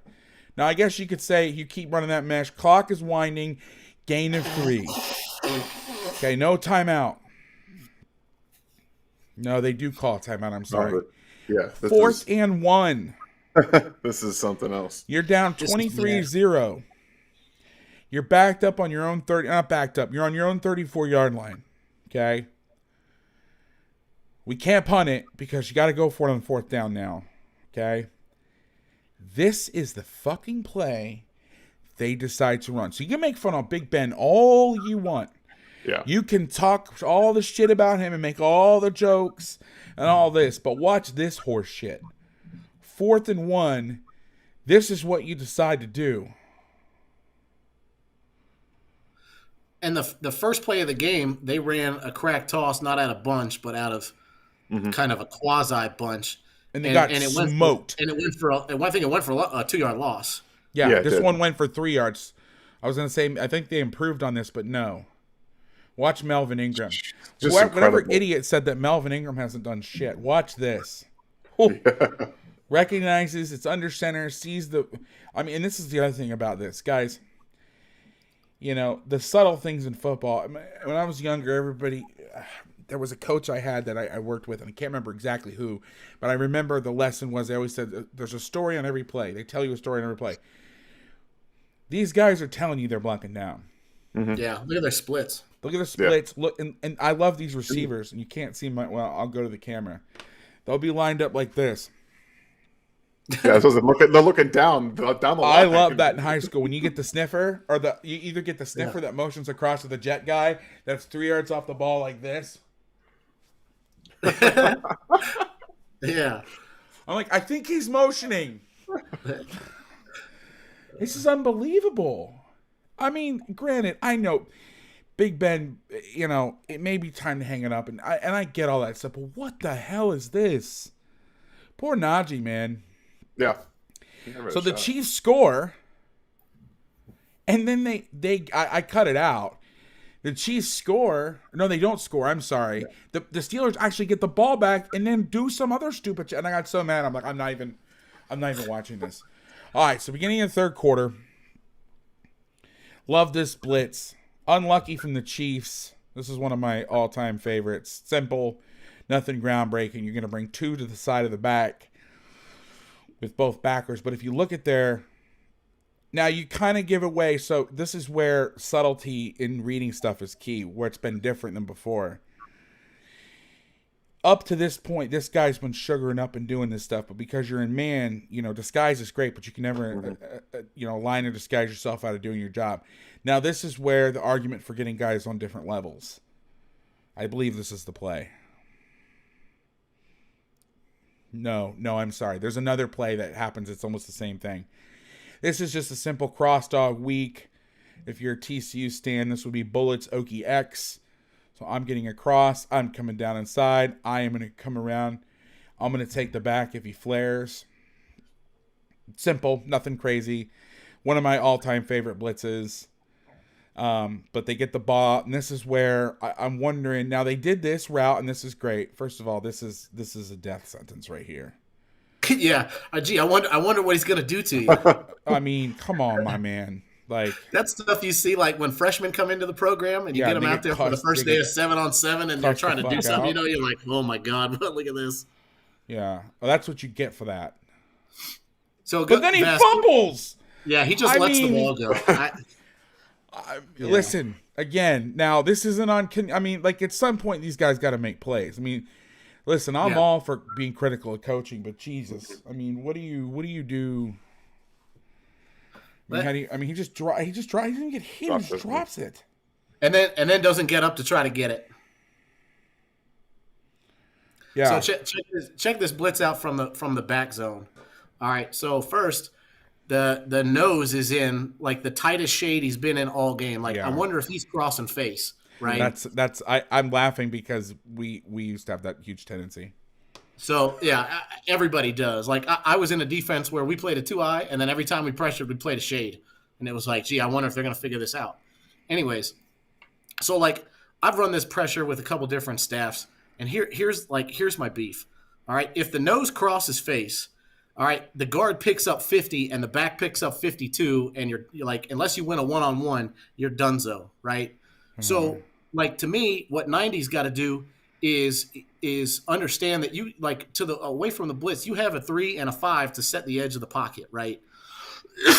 And so, like, to me, what 90 needs to do is not really cross face, but just kind of bull rush the center and, like, make the guard commit to you, right? Like run this blitz from a 2-eye, right? Because if the guard's got to stay on the nose, right? Because you're they're gonna go pick sliding through here anyway. to here. Yeah. Right. Then you get 2-on-1 to the back, right? The back can either block 50 or 53, but not both. But here, as soon as the nose crosses face, which I'm sure the guard is on high alert to because of his alignment, right? As soon as he sees the nose goes away, he bumps back and picks up 50. The back picks up 53. And now, like, okay, you called a blitz, but it's like, did you really have any chance to have a successful blitz here? Like, no. And the other thing is, this guy's going to read out. So if he gets zone at him, yeah, he just stays right there. I mean, he just sits here. Yeah. And he's going to keep the back on his right shoulder. So he creases his through. If it cuts back, he can rock back. But if if this guy gets cut off, right. First of all, that ain't going to happen. Because what's going to happen is he's going to get in here, knife through. The ball's going to cut back. So you're protected. You're not caring about gaps as much because you're going to cut this play off. Hopefully. Against this line, you're going to cut the play off. Now, I get it's 2nd and 2, and I get all that. But this is a microcosm of just everything in this game. I mean, that's tough I love to watch. Matthew trying to get up at the end. Like, all right, fire zone. This is an interesting fire zone. Terrible up front. One thing I will say, if I'm going to be critical of the Chiefs, is I don't love their rush lanes when they blitz. You can tell they don't do it a lot because it's just like it's all gummed up. Even pressures where you're setting up. Because a lot of times when you run pressures, you're just trying to win one-on-ones, right? Yeah. You're rushing 5. You're trying to win a one-on-one. That is hard to say. That's why I don't have a career in broadcasting, and I don't do much live shit. But when they're trying to set people up, so when they're doing stuff like this, where they're trying to set the bloopers up, they're not very good at it. You could tell they don't do it a lot. Because they just run down the middle of... I mean, that's the number one rule in pass rushing. Don't run down the middle of fat guys. That's like the first thing you're taught. And they just... It's a huge gum-up scenario. Love this pressure. This is where I think Steve was just so great. So, they're sugaring up over here. They're sugaring down here. It could be the safeties are staying on the roof. It could be anything. Okay? You really have no picture of what's happening.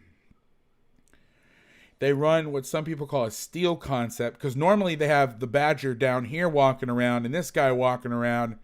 They're going to keep him high, and then he's going to go cut to 3. So basically what you're going to do, and I don't know, it looks like it's almost man-free. It's like half man-free, half stubby to one side. And Ben, you can see what I'm talking about. Maybe we can work through this. I speed-watched a couple of these plays. But they're bringing the pressure. The Badger's going to come over here and cut 3. Okay, this safety is going to work down and play outside of 2.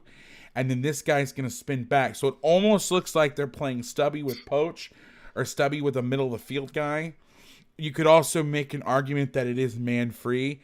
And then they bring a pressure. I just love this concept. Now, the Steelers get 5 yards, and the rush lanes are absolutely atrocious. But I thought this was a neat little... a little adjustment that they do here. Just one little extra thing to make the quarterback think. So this was a very popular blitz, especially back in the late 2000s in the NFL. This was like one of the number one fire zones. You heard of the NCAA blitz where you do this, the backer goes here, the safety comes off the edge. Well, I call this the NFL blitz, where you're going to get one through. That's a shitty drawing. Let me start that over again. So you're going to blitz the backer here. You're going to blitz this guy here. This guy's going to loop around, nickel off the edge. Now, this was all the rage. Guys like Zimmer have replaced this concept. And what they do now is they just let them rush off the edge hard through the tackle. Because if you have a guy like a Myles Garrett or a Daniel Hunter or whatever, you don't want him super sticking 4 gaps as your number one pressure. But this is what I'm talking about. Let's watch the back end. We'll go back to the front end. But it's just like how everything gets gummed up and shit. Like it's just bad. I don't know. 95 has to stay. If you're gonna make this work, you got to get him off the edge. You got to get him stabbing through the B.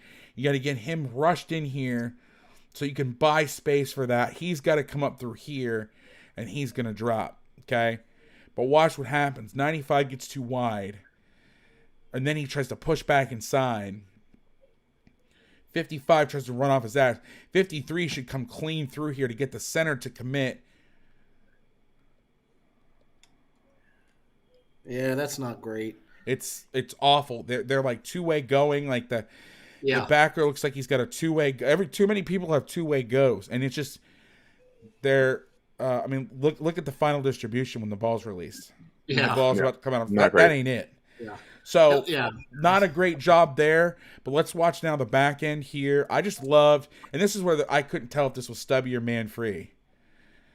Because it looks like, I mean, to me, it looks like super rotated stubby. Yeah, it kind of does look like stupid. But then I saw this guy doing that, which we used to do. We call it solid deep, which is if we were getting quarters beaters. Yeah, just run. I mean, you just go the old school Dave Aranda, run the don't Fox the post or whatever. Yeah. Yeah. That's where it looked like. Yeah, it's got to be stubby because it can't be man-free. I mean, how are you going to play man-free from here? So I like exotic stuff like that. Yeah, that could absolutely be stubby. Don't love the corner playing so heavy outside when the guy inside releases. You got to close that hip and undercut. Yeah, you got to. Yep, you got to squeeze that hip big time when inside release. Not a great play. I mean, that's the defense gets lucky, but I did want to be when it calls to be critical, right? Like these guys aren't perfect, but otherwise just a love fest. Okay, here's another disguise. You got 2-man first. You got 3rd and 6, 10 personnel. You got dime on the field. Nice little 2-man disguise. So as Ben's coming out, and I think Ben did a good job with this cadence trying to get them to reveal some stuff. Although you're not really fooling anybody. So he's going like hut, and these guys are still walking around. But if you're up here, you're not seeing that. So, I think, and I shouldn't say this because I'm a defensive guy and offensive guys are so soft. But like if you're a defense that disguises a bunch, one of the big pains in the butt is when they just not tempo, but they just get to the line and snap the ball. Yeah. You know what I mean? And so like your guys are up there like, all right, I'm showing, I'm bluffing, I'm moving my leverage, what am I doing? Oh crap, the ball got snapped. Uh-oh. Right? So it's like teams that want to disguise a whole bunch, like I'm not talking about go tempo. I'm just saying get to the line and snap the ball and make them say like, hey, let's just get lined up and quit screwing around. Yeah. And help yourself simplify the look. I shouldn't say that. Yeah, it's tempo. That's why tempo was so great, right? Now, I know that coming from my point of view, I know I'm a little bit removed from coaching day to day. I still help teams and game plan and all that stuff, but I'm not on the field day to day. So I've started watching more higher level football. And a lot of guys say, well, it's not applicable to me, right? Like, oh, how is this going to help me? And maybe it won't. Maybe there's nothing that you'll see today that you'll be like, oh, I'm going to take this back to my team. But the fun part about watching the NFL is because it's such a matchup-heavy league, is it's how they use their elite players. Now, I'm not saying you're going to watch and be like, oh, they use the Honey Badger like this, we're going to use them. But it starts teasing some ideas in your brain. And this one's pretty cool. Subtle, but I thought it was a neat little idea. So as you can see here, there's been all these disguises. So now they got Sorensen to the passing strength. He's down. The Badgers kind of walking around. You got, I keep wanting to call him Thornhill. I know that it is Thornhill. It is Thorn. No, I was calling him Brownhill earlier. Sorry, I got it right. He's kind of walking around, messing around. But what they do is, again, I think one of the things that Spags has done a really good job of is, and it took them, I think, a little longer than most people thought it would, but getting guys not doing things that they're not asking guys to do things they're not good at. Yeah. So here, the Badger's been over here a lot during these disguises. He kind of walks around. They put him on Claypool, so they bring the weak safety over to play Claypool, but it's not obvious until right before the snap.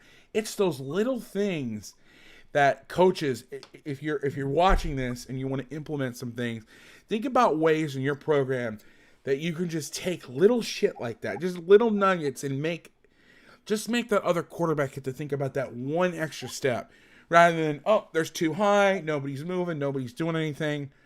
Nothing earth-shattering, nothing groundbreaking. Yeah, you got, congratulations, Spagnuolo. You put the honey badger on one of their best receivers.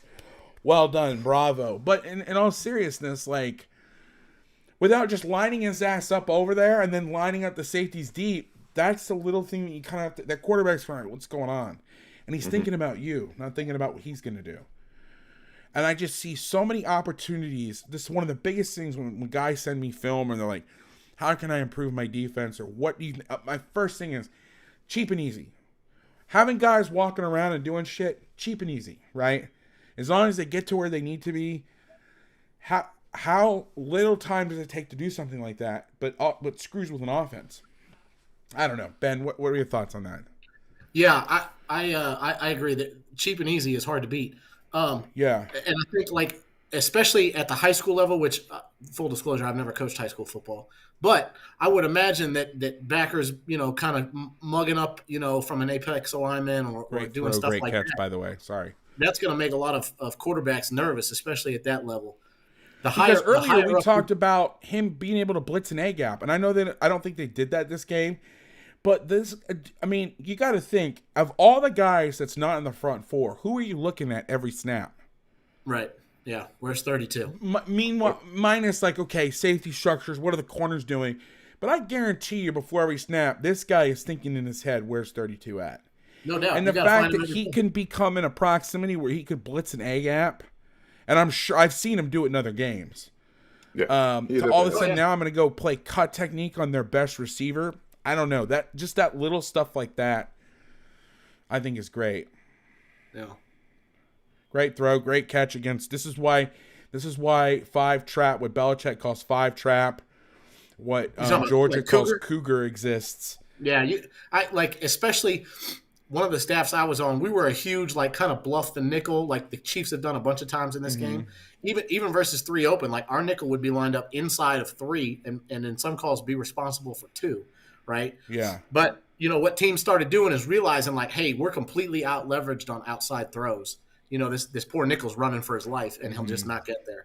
And so, like, having a way to protect yourself, like playing this Cougar concept or even just playing, cut to that side instead of 2-man, is something like you want to talk about, like building a package of defense from a certain look. Like, right. Like you talked about the Minnesota Vikings, right? Like their whole package starts with Harrison Smith bluffing weak, right?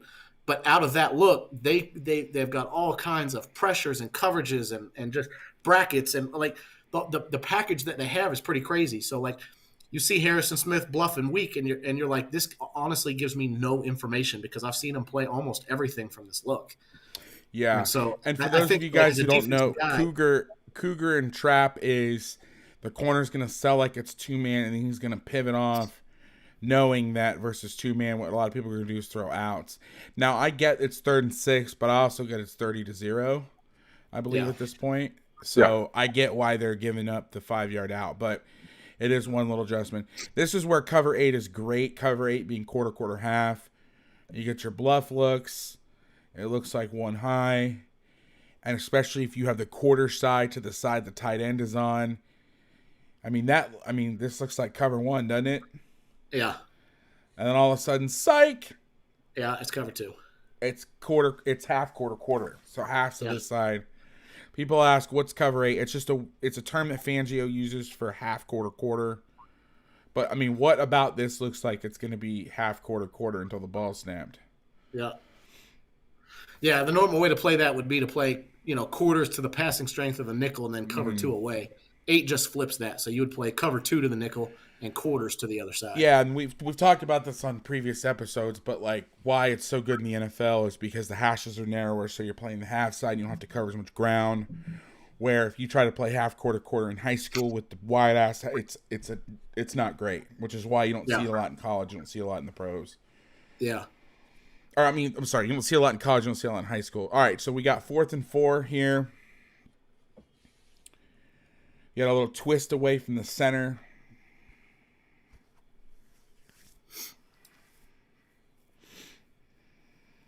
Balls up. Pass interference. Steelers he really sold that. He looked like he got shot. Yeah, he did. Yeah. This is actually a pretty decent twist. Now we got some rush lane integrity. 90 is able to contain. And again, this is where having a guy like number 7 back there changes the math for the defense. If that's Kyler Murray, I'm not sure that you're wanting to do this where you're putting a D tackle through here and looping, but you're able to contain through the B gap because it's not like Ben's going to see this guy step in and be like, see ya.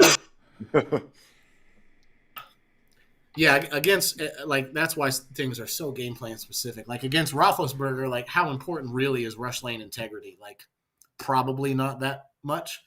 But, you know, Kyler Murray, Russell Wilson, some of those other guys, like, you better be on point or they're going to hurt you. I don't know what this is. I hope it's where the nickel just blows the thing up. No, it's not. That's disappointing. So this this was hard to watch. We almost had another thick 6 sighting. Almost. I just have in my notes the misery. So this is another tough run if you're really playing like if they just would have handed this off or flipped it to we call it the orbit. If they would have flipped it to the orbit guy. This is actually a tough run in single high. You know, to run zone with 2 guys going back versus single high. Because now, you know, if you're playing man, now the corner is technically in the fit because his guy went to the other side. You know, if you're playing a big funnel. And so, like, how often is the corner ready for that, right? Yeah. So, like, this is actually a really good run if you're playing cover 1 or cover 3. And same problem with cover 3. You try to bump it, but then 2 go back on the snap, right? So you got to go 2 gaps, not 1. So this is actually a tough run. This is obviously supposed to be a screen, and this is just this is hard to watch. But I get it. Like they're getting so much single high, you know, that you know they're trying to sell you the tough run and then throw the screen away from all that action. 2 guys going the other way. But my lord, that's just a straight butt whoop. What I don't understand is Canada, whatever, however the hell you say it, he's a fly sweep guy. You would think they would run some fly sweep. Yeah. You have fast people. What were you going to say, Daniel? Did I accidentally cut you off? No, I was just going to say that the Chiefs really identified Kendrick Green as the sore spot they could attack. They used Jerron Reed, Tershawn Wharton, Chris Jones over his face a lot to sweep across and do some swims over his face. You just saw it right there, and they took advantage of a screen, and he just had no shot. It was tough to watch. He's a rookie center, so it really helps as a Chiefs fan taking consideration for what Creed Humphrey does on their side of the offense as a rookie compared to what some of these other rookie centers can do. It was tough to watch them all day. This is why the Chiefs won the game on defense. This play. Yeah, this is a great example of why. Everything about this should be. If you can do this, it's really hard to get beat because you could just play split safety all day. You can just play cover 2 all day. It is really hard to win football games when you can't run the ball when there's nobody in a gap. Yeah. So it's gun strong 3x1. It's gun strong 3x1, so the backer slide over. You got nobody in the B gap. The safety's either going to play it from depth or they're going to have to take the end and knife him inside and have him play outside or do some horse shit where they just track the back and live with it because it's what's the score now? 36-3. Yep. So again, you're not really worried about that sort of thing. No. And like you know, and like they get 4 yards. Yeah, congratulations, I guess. Yeah, and this is the stuff that you can get away with in the NFL. That like you could not do this. Yeah, there's no way in college football. This would be a death sentence. You'd be the worst run defense in college football. But like look at this 2-eye, right? Like he actually gets taken over right there. Like 60's got him if he can clear his hip through, and he's just like, nah, I'll beat this block. No, he uses the patented Sean McVay 2-gap 1-gap technique that was invented last year. Yeah, not Sean McVay, Brandon Staley. Brandon Staley, yeah, 2-gap 1-gap. Yeah, he invented that. I mean, like, and you see. Sorry, I was coughing. you see, like the Patriots, they do such a great job up front. Of like their guys play so long and they're great at getting off blocks, but that's just grown man ball in there by that defensive lineman. Yeah, absolutely. Here's how you play crossers. I don't really give a shit about the coverage so much. I just love this play. He's coming across. I don't even really. Is this like? This looks like it's some weird version of. I don't know what this is. Yeah, I'm not sure what this is either. This are they bracketing the X? I don't know what the post player is doing. I don't know. Is it? But that's awesome. Is he just leaning over there? Yeah, that's. Yeah, I don't know. Is this when the Scribinis are in? And no. Yeah, that's Dorian O'Daniel on the field hitting Chase Claypool and the backup offensive line too. So it's. This is one of the most unathletic things I've ever seen. Well, that is my man here has the ski poles out. He's backpedaling. He's doing like the fucking twist and shout. That's Coach Reed's BYU brethren, man. I got a special bond there. You better watch out. That bond might be broken after this year, though. One of Coach Reed's sons, Spencer, was one of the strength staff guys on the last staff, and he is a great dude, Spencer. Mm-hmm. But he was like, yeah, Sorensen's my favorite player on the team. And I'm like, yeah, I bet he is. Yeah. Does he hate his dad? Is that why he's his favorite player on the team? I mean, what? He just hates his dad. All right. So Spags got pissed. It's now 4th and 4. This is the emotional call of the night. Like, how often does this happen to play callers? Like, you're on the headset, and like you could just see the frustration is mounting, and they call something, and you're like, "Oh, he did it! Look at him! He's." Somebody put, "I don't know what is going on." A perfect analysis of the Spags defense.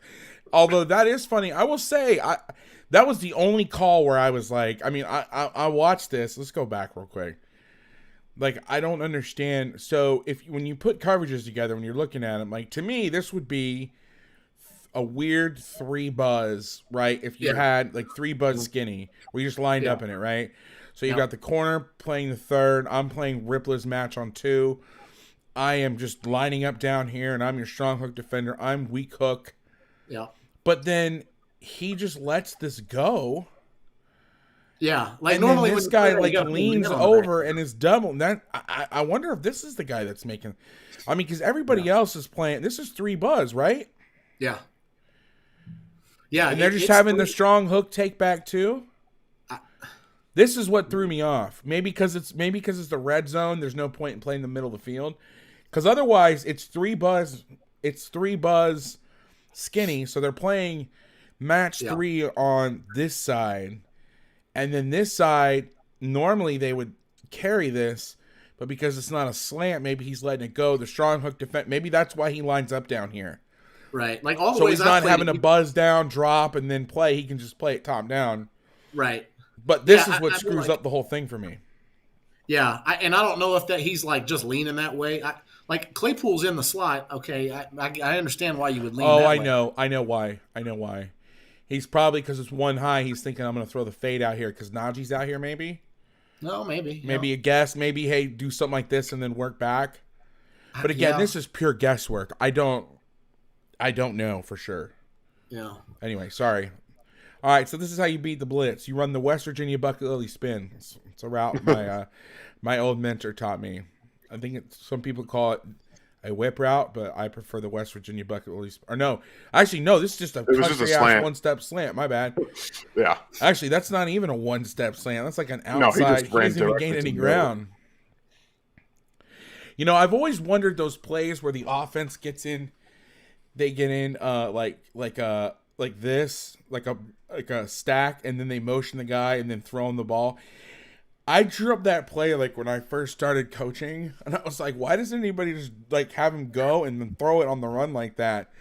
And I remember somebody being like, that's stupid, and I was like, okay.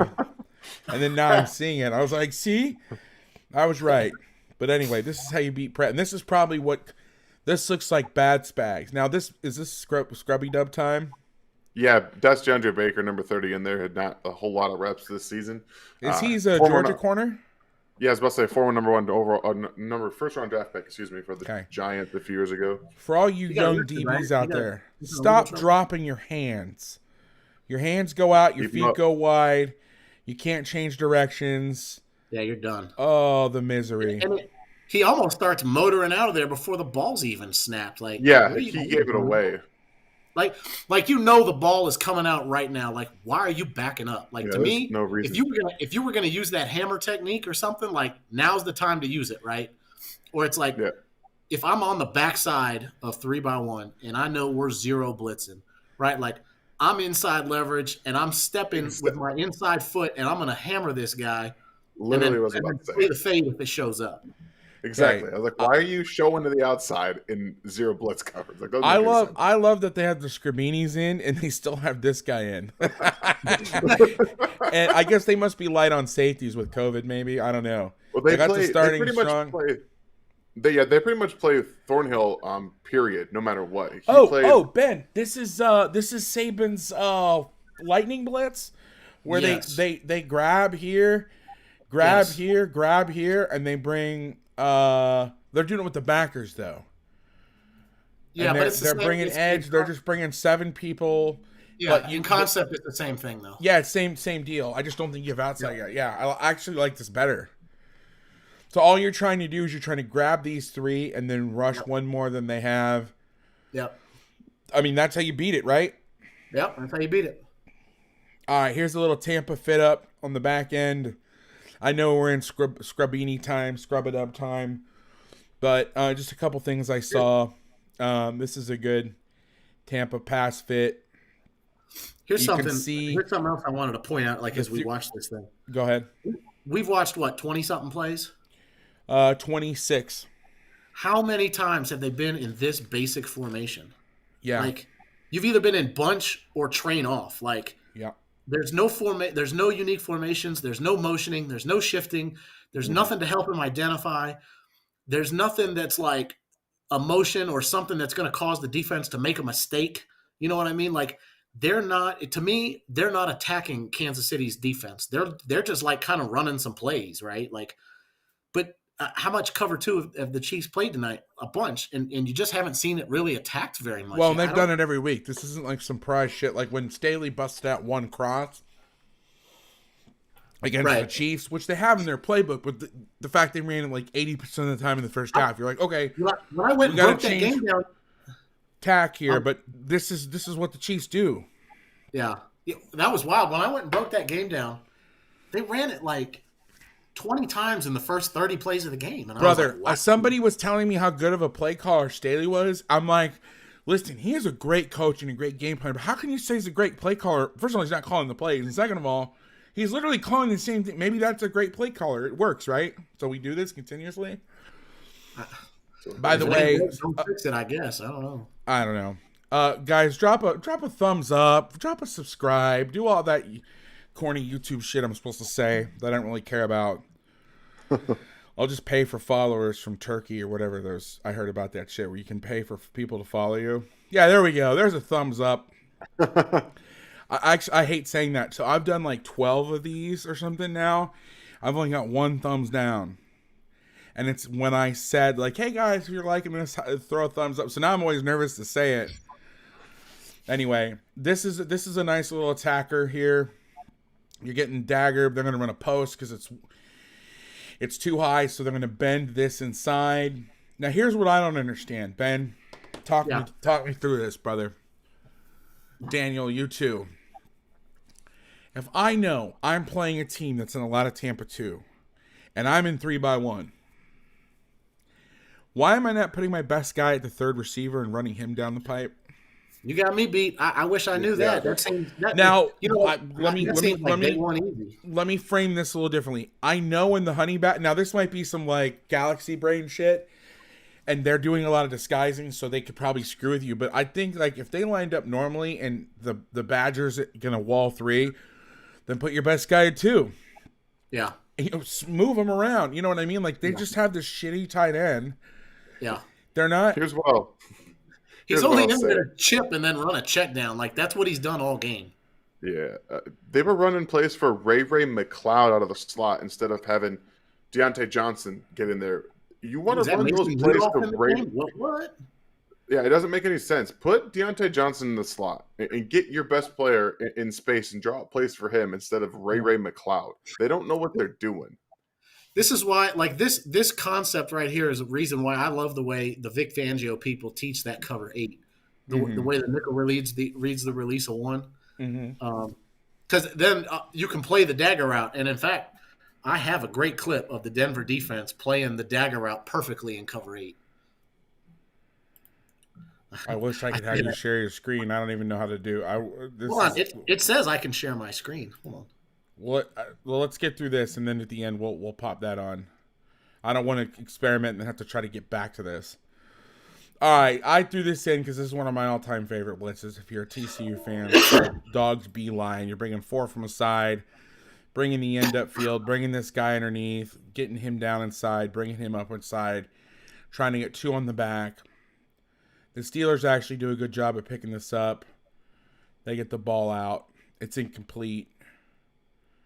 But I had to put that on there. It's an old favorite.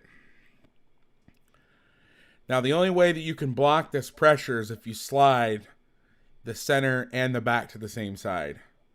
So you actually get that. So they're going to they call like Ben mentioned earlier, they're cross country protecting, meaning they're sliding to the back and the back is coming across. My only complaint about that with them is that they do it too much, and so all you do is you just blitz away from the back. No. But he actually steps up, sees the threat. They cut 4 for 4 here. They pick it up. That's a hell of a. Is that a cut? Or does he just fall? Oh no, he tries to cut him. Mm-hmm. That's dirty. But that's the story of the game. I mean, even when you block it up, you get it caught, and then the guy drops it. All right, last clip. So we talked a little bit about this. You mentioned it about blitzing and playing palms. So you line up in 1 high. This is the first time they did this in the whole game. This is the time in the game where Spags is now just putting shit on tape for the next team to watch that he knows he's not going to run. But as a coach, you're like, oh, we got to practice this. It's hard to unsee things. So the nickel is going to go play the half or the quarter. It doesn't matter. He's going to go back. He's going to go back to this piece. Whatever backer is not rushing will play out to here. The corner can trap the flat, so if they try to do any like quick outs, they see him bail and they try to hit a quick out, the corner can really jump that, and then whatever piece is not blitzing over here will be that part back to the side. Actually, I'm sorry, they dropped the end out. My apologies. So they're actually... I screwed that up. So he's going to go back. He's going to drop. They're actually going to bring both these guys. I'm sorry. And then he's going to work weak. Now, knowing your threats, the tight end, who hasn't done shit all game, is off the ball to that side by himself. So you're not too much of in a hurry. But now you're getting the same concept blitzing away from the back. This is 2 plays after the last play. So we showed you coming to the back from the field playing cover 0. This is now bringing palms. A lot of these palms pressures, though, you got to bring from the boundary because you need the nickel to play here and this guy to play here and have him bounce it back up over there. Really love this stuff against 3x1 where you can actually run the same pressure. So you could do this or 3x1. And I've seen the Vikings package some of this stuff where versus 2x2, they'll do this. And they'll bring him back and then bring him back this way because there's 2 receiver threats over there. And then verse 3x1, they'll say, screw it.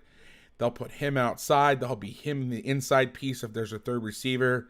Then he's going to work this way. And then they'll play man or inverted halves on the backside with still getting your pressure that you want. Which now you get the free rusher. We talked about the only way that you can really block that is if you get the center and the back on the same side, which now makes you really weak if you blitz away from that, if you can talk them in.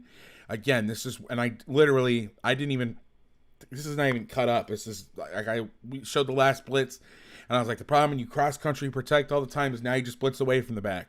And they did. So either Spags brought it from the boundary or he brought it away from the back. Here's what happens. The center slides this way. They're 6-man protecting, meaning the tight end is releasing. They got 1 more than the back can take. Great job by 44 here. This is really selfless. Most guys, especially guys who don't get to play a lot, And I don't specifically know if 44 plays a lot, but I know the backups are in, minus Sorensen. And this is a really selfless play. If you got this look, if I was 44 and I got this, I don't know that I would have the discipline to go inside and make sure the back steps up and takes me to clear path for 49. I would probably be like a blind dog in a meat house and just go attack the quarterback. And then, of course, Sorensen would have to adjust his path inside. This is really selfless, though. He goes inside because he knows he's supposed to go inside. The back has to waste himself up in here. Sorensen's now free. He whiffs. Not really an athlete. What's that Coach 30 guy say? Piss down my leg. I'm not really an athlete. Poor Davis. This is Davis right here. Davis. I mean, you got a free shot. 44. If I was 44 in this play, I would have got up and MF'd him and been like, "Are you shitting me? I gave up myself for you, and you do this." I mean, come on, dude. That's always like. I know it's funny to watch now, but like as a coach, like one of the rules is like if you're an inside blitzer, you go inside the back on these internal blitzes. Yeah. But it's really hard for some reason to get like the backers to do it. You know, they all want to. They want to go get the quarterback. Yeah. And so like it shows up on tape, and you're like, "Yeah, he did it." And you're like, "Ugh." You want to know the secret? Here's the secret to do it. Is you give them coverage responsibility on the back. So when we would bring we'd bring 2 off the edge, and we would play the old Patterson 5 jam stuff. So we would do this. I don't know what I'm saying. It made it more likely to happen than you need to sacrifice yourself and your teammate. So we did this where we got an on front structures. That's supposed to be an N. And we would bring a guy off, 2 guys off an edge, and we would. Oh no! Oh, I just moved it. Oh, the misery. Oh, I think this is a sign we need to cut this here. All right, I'm gonna do my best I can. Wow, that was terrible. So you get 2 guys off the edge. If the back steps up the block, you have him. And you take him and you cover him back to the quarterback. So you grab him and you latch on for dear life. And then this guy goes. If he flares, then this guy takes him. And then this guy can go get the bag. So that's how we had to do it. Because just being like, oh, you got to sacrifice yourself for your teammate wasn't always hard to get a 16-year-old kid free runner to the quarterback on a running back and be like, I'm just going to give myself up. Especially when that's the end result. Yeah. The great white hope falling over his own feet. That ain't it. So anyway. All right, Ben, you want to try a little experiment here? You want to try to share your screen? Yeah, I just tried it. Shit, here we go. All right, hang on. This may be a disaster. It might be. Wait, what just happened? Can you see my screen now? I can, but I don't. I think I have to have like a whole different scene for this setup. Dang. Daniel, can you see my screen? I cannot see your screen. That's really disappointing. Yeah, I can see a little tiny. Yeah, I think I have to have like a whole. I have to like create a. I don't know. I'm not that smart with this stuff. Well, that's a bummer. What game is it? I may have the game. So this is from. Okay, so this is 2011. I'm sorry. This is 2011. I'm sorry. No, the way these dates are put in before the film confuses me sometimes. So this is 2000 Miami Dolphins offense versus Denver Broncos defense, play 18. 2000? I'm sorry, 2020. Jesus, I'm all over. There we go. Okay, let's start this again. 20. Okay, what now? 2020. Uh-huh. Week 11. Uh-huh.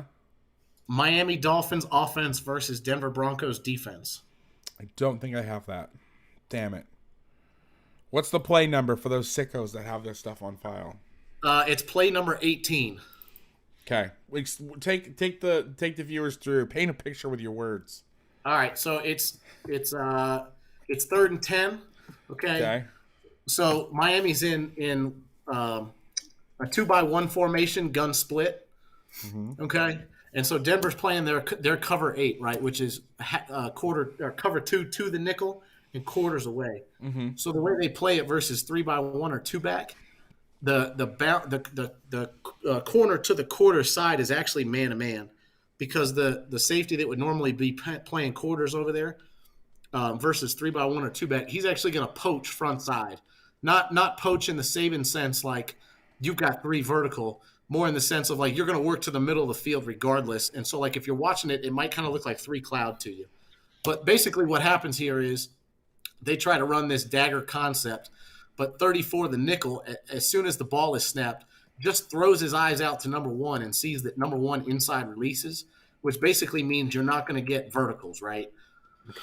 And then as a result, he knows he does not have to carry 2 vertical because that backside safety working to the middle of the field, he'll take over the 2 vertical route, right? And so with 1 inside releasing, the cover 2 safety doesn't need to get much width. So they're kind of going to get that double, that vertical route by the slot guy covered by both the field safety and the boundary safety. And then basically he can drop that crease route or the dagger route right there at 15 yards. So sure enough, Devontae Parker is trying to run the dig at 15 yards, and the nickel's just sitting right there. They can't throw it. He ends up checking the ball down into the flat, and then the corner, it's actually incomplete, but the corner and the linebacker would have made the play for 3 or 4 yards. Let me try and draw this real quick. And I know the film's all out of sorts right now because I've got I resized it on accident. Whatever. But all right, so let me try to draw this. So 1 is inside releasing. He's running the dig. 2 is running the seam. Imagine this guy is in the backfield. Okay. So the corner is squeezing the dig. Do I have that right? I'm sorry, I was muted. No, I was like, shit, did I lose you? No, I was coughing. So when 1 inside releases, he's just going to kind of maintain his outside leverage and basically put himself in position to play like the deep out route, the corner route, whatever. Mm-hmm. So he's not really squeezing it, but he is in position to play any of the outside breaking routes. The guy who really does the best job is the nickel. So I guess in this drawing right here, yeah. So this safety right here, obviously the way they play it, they're keying number 1, which is how most people key the safety in cover 2. So when he sees 1 inside release, he knows he doesn't have to get a bunch of width. He just needs the depth.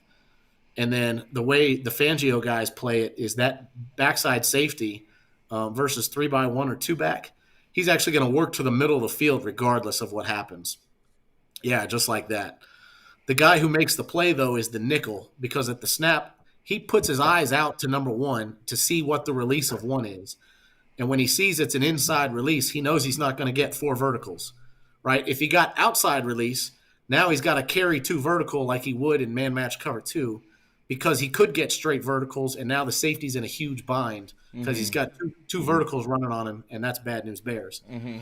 So when 1 inside releases, he knows he's not going to get verticals over there. So he can drop that vertical route at about 15 yards and let it run to either the backside safety who's closing the middle if it turns into a post, or the front side safety if it turns into a 7 route, or if he just tries to run down the seam, they should both be there.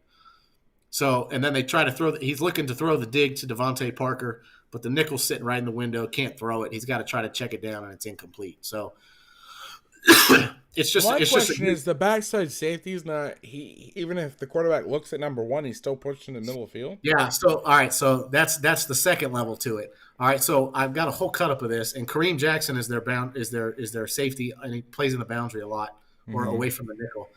And he has some really good clips. He's got an interception basically doing just what you're talking about. If the quarterback. So basically, he's got his hips open to the middle of the field because ultimately that's his responsibility.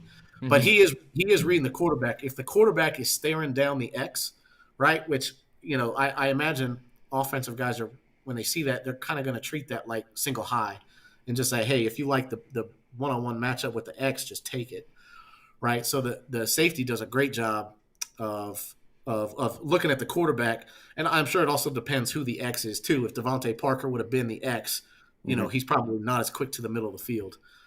But I really like the way the Fangio guys teach that coverage. It's kind of like the way Saban would teach to leech, right? Leech technique is like, you got to carry number 2 vertical. And, if 1 and 2 are both vertical, if they're not, and you're not getting 2 verticals, then you can kind of zone up, right? Because you're not getting 2 verticals on the safety. It's just a good clip. If anybody wants it, just DM me and I'll put the clip on my Google Drive and share it to you. Actually, would you mind tweeting that out?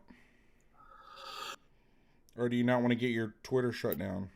Full disclosure, I don't know how to do that. Huh. Okay. But I'm sure it's easy. I mean, I see people tweeting clips all the time. It I can't just be quick. hard. Do you have a Mac or you have a PC, right? Yeah, it's a PC. Can't help you. Sorry. Somebody help me. Yeah, somebody help my man with all the knowledge and that. I wish I could draw on your head. I want to pull the Madden. I almost went to try to draw on your head and be like, here's a guy. No, that's Congress. Here's a guy with a bunch of knowledge in that Thunderdome. help him get it out of his brain and into your eyes. All right, so Daniel, how you feeling the rest of the way? You got 2 regular season games left. Yep. You know, I think that the Bengals will allow them some interesting looks. They have guys that can win in those situations that I think that the Chiefs really forced the Steelers to try to throw into. Those seam throws, those down the field looks that they could have taken advantage of a little bit more that they didn't really take advantage of. You're going to get Jamar Chase and T. Higgins on some of those routes, and you got to get some of the safeties in positions to win. You're going to have to get the corners looking at the football. That's really what it's going to come down to for that game. Then you got the Broncos. I think that the Chiefs' defense is in an excellent position, especially now they're going to have Nick Bolton back this week. They're going to have everyone off the COVID list. Right now, it looks like we're knock on wood there a little bit. Hopefully, they get everybody back off the COVID list. And they've been consistently playing better communicative football, which is showing up on the tape. Obviously, you have some things here and there that they still have to work on. The rushing lanes have been poor in some areas. The Spags not caring so much about run defense, but when you have guys that can kind of wreck that up front with Jerron Reed at times, Chris Jones at times, and Derek Nottie, it can account for some of that. So they're playing really well, and the defense, the turnaround that they've had is one of the more impressive things. One of the more impressive things that I think that even as much as we talk about doesn't get talked about enough, because they were legitimately the worst defense in the NFL over the course of the first 5 weeks. They had like some historical. I remember looking at it, and it was literally the worst defense. The worst in the last 10 years. Yeah, it was even worse than their 2018 defense, which was atrocious. And yeah, it was. And now all of a sudden they're like a top 5 defense in terms of points per game and a lot of other categories too. It's been incredible. So I think as a Chiefs fan, you have to feel good, not just about the turnaround, but the trajectory they're playing with, the confidence they're playing with. And it looks like they have a lot of that swagger back that they had in 2019 when they won the Super Bowl. You think they can make a run? I mean, you think they can do it? Yeah, I think they can. The way that, like I said, the confidence they're playing with, the communication, the breakdowns that we saw early in the season have. I didn't see a lot of that in this game. They looked pretty. I mean, there was. I don't know. I didn't see many busts. No, that one play, but I don't think that 3 buzz weird thing. I don't think that was a bust. I think that was just the honey badger doing honey badger things, which is I'm going to show. I mean, just think about this. If we're confused, yeah, and we're sitting here on a Tuesday with a clicker in our hand watching it 17 times. Now, I'm not comparing myself to Ben Roethlisberger or Matt Canada, right? I mean, those guys know more football than I do, but if I'm sitting here watching in slow motion with a clicker with 2 other guys who know football, and we're like, I don't know. Imagine what the hell Ben Roethlisberger thought in real time. Yeah. Sometimes it's so bad it's good. I mean, one of my favorite people on the planet, Roger Bennett from Men in Blazers, used to. He had a teacher back in England that would just yell out, "Bullshit baffles brains" at random times. And like that sometimes in football, sometimes just confusing the shit out of everybody, including yourself. No, I'm just not saying that's something you want to do as a strategy to hang your hat on, but sometimes it's like, oh shit, especially if you have a front 4, like, what the fuck is going on? What the fuck is going on? And then all of a sudden you're on your back because you just got destroyed by Chris Jones. I mean, I think now let me ask you this last thing I want to talk about, and then we'll say our goodbyes. Do you think they can hold up versus a team like the Patriots that can really run the ball? So that's going to be what it comes down to, because if you go back to the Titans game where this all turned around, they Or the basically Colts, said, or somebody like that, yeah. yeah, they basically said, we're not going to let Derrick Henry beat us. And they didn't. They shut Derrick Henry down. And I truly believe with Nick Bolton, their rookie, they have a linebacker that they can say, just go to the running back. I don't care anything else. You mirror him, you go after him. Because that's the one thing missing from this team, the team defense aspect. Spags doesn't necessarily care so much about run defense. He's pretty much shown that he's like, whatever, you guys want 5, 6, 7 yards. Eventually we'll get us stuff at one point, and then we'll force you to do what we want you to do. That's pretty much what he says. And teams like the Colts, the Patriots, the Titans, when they have Derrick Henry, say, okay, we'll turn those into 10, 11-yard gains continuously times. And I think that Nick Bolton unlocks a little bit of a linebacker that can legitimately help them stop the run. And that's an area of this defense that they haven't had. And it's actually going to help them a lot. Even though he's not great in coverage, they do a better job of getting him in their base. And like I said, using Snead as more of a pseudo linebacker so they can flip from nickel to 4-3 at times with the looks. It's going to be interesting because I do think that when Spags needs to, he can say, okay, fine, I'll just stop the run and force a guy like Carson Wentz or Mac Jones to beat my guys, which I don't necessarily think they can do. Well, and what's crazy about this game, especially for Steve's reputation, he blitzed 1, 2, 3, 4, 5, 6, 7, 8, 9 times out of 73 that I tagged now. That doesn't saying it's perfect. Mm-hmm. And 3 of those 9 were in garbage time towards the end when I think he got pissed. You could tell. You could tell when the coach is like, "Oh yeah?" There's nothing worse than being up 36-3 and the other team just won't die.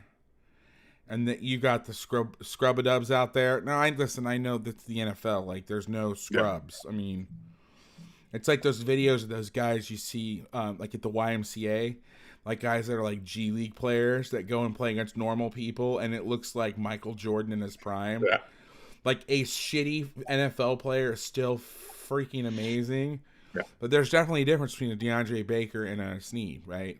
Yeah, for sure. But you could tell he's like, oh, you're not scoring on my twos. F you. And you just start bringing it. But funny enough, that's when they got hurt was when they were, I mean, besides Ben throwing that stupid-ass bubble screen when they brought the nickel, I mean, they got that. The first touchdown was on that slant. Again, I know it was on a 2, but that's got to be hard because Spags, as much as he gets credit for that Giants season when they beat Brady with rushing just 4, that's not, he's a Jim Johnson guy at heart, and that's hard to get out of your personality. You either got that in your DNA or you don't. And when you do have it, as somebody who has a little bit of that, it's hard to be like, I'm just going to rush 4 and play Tampa 2 every snap. Like, you want to, like you're, like, itching to, oh, they crossed the 25? Like, Hulk smash, you know? And so, you got to give him credit, though, because, you know, being married to a scheme is great, but being married to winning is better. And you can tell whatever they've done. And again, I'm not going to I can tell you what they did in this game, no doubt. But their history, I just shit you see on Twitter, and they've done something. Them and the Dolphins. I mean, it's crazy. Like it's so cool to see. And I know COVID's affected a lot of things, and I know a lot of the teams the Dolphins beat weren't very good, and whatever. But to see their turnaround, I mean, who's going to beat this Chiefs team? I mean, you'd have to play a perfect game on offense, and then even if you can survive the defense, now you got to go out and get to stop Mahomes. Yeah, and that's have fun with that. The biggest thing with his turnaround too lately. It's. I mean, if they get now, you can. I mean, I don't think anybody saw what happened last year with the Bucs game going the way it did, with it being so lopsided. Not to bring in a subject, you did win one the year before, so I don't feel too bad about bringing up the one you lost. I did bring up the one you won. But, you know, like, who beat... I mean, that's the one good and shitty thing about football is, like, all it takes is one game, right? Yep. But who consistently... Like, if this was a baseball type deal where you played a series or even, like, a short NBA Or no, I guess does baseball still do the 3-game series? I don't remember. They used to at some point. They used to do those. I think they do. They Yeah. do like 1 and then 5 and then Now they do like the 7. one-off game. Yeah. Where you have these short series. I mean, I don't know. I again, I'm no Mina Kimes. I'm no NFL expert, but like, I can't think of another team that could stand up to them over 5 games and win 3. Mm-hmm. But I mean, if you can get lucky enough, I mean, who's lucky enough to be able to stop a guy like Mahomes and then turn around and shit on the defense? Maybe the Bucks.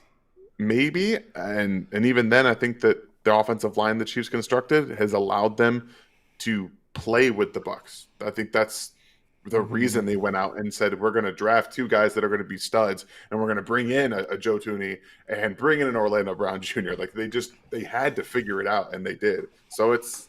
Yeah, I don't know. Anything can happen in football, but right now the Chiefs are playing among the best in the NFL, along with the Packers. I think those are the 2 teams that are playing the best football. It was kind of surprising the struggle at the beginning of the year because I know how friends with Mike Kafka, the quarterback's coach, and I don't want to speak for him, but I got the sense that when I went and hung out with him this summer that he was excited about this year. And I mean, if you're the quarterback coach for Patrick Mahomes, how could you not be, right? Right. But also, that's why I was like kind of taken aback that couple game stretch when things weren't going so well. But they're on the right track. They're hot at the right time. I mean, you never know. Wouldn't it be crazy if a team like the Dolphins went far, or a team like the Chiefs? Well, the Chiefs' hiccup was not. I mean, the Dolphins lost 7 games in a row. Yeah, those are always my favorite of those teams that just you got to get hot at the right time, right? Mm-hmm. That's all it takes. And that's why I think world soccer is far superior, because you can get the real whole everybody plays everybody, and there's a point. No, I'm kidding. I'm totally kidding. I'm expecting the downvotes to come now. This is when the thumbs down happen. Boo. All right. Well, guys, I've kept you long enough. Daniel, Ben, thank you so much for joining me. Before we go, Daniel, give your plugs for your again for what your writing or your videos or whatever you got going.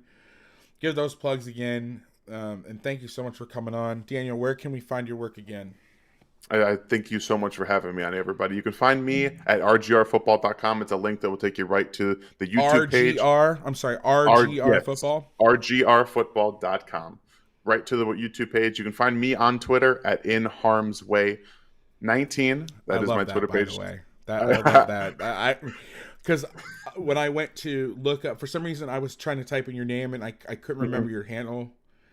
And so I was in the Twitter app and I had a message written. I didn't want to look through there, so I was trying to search you on Google, and I saw at In Harm's Way 19. I was like, that's awesome! I love that. So, but thanks for coming on, man. Did you have anything else you wanted to plug? I'm sorry, I kind of cut you off. No, that was it. Just me. And I'm sorry, you got the short end of the stick tonight. You got stuck with 2 guys that haven't talked in a while. Like Ben and I have texted all throughout the year. But Ben and I haven't been face-to-face since I don't know when.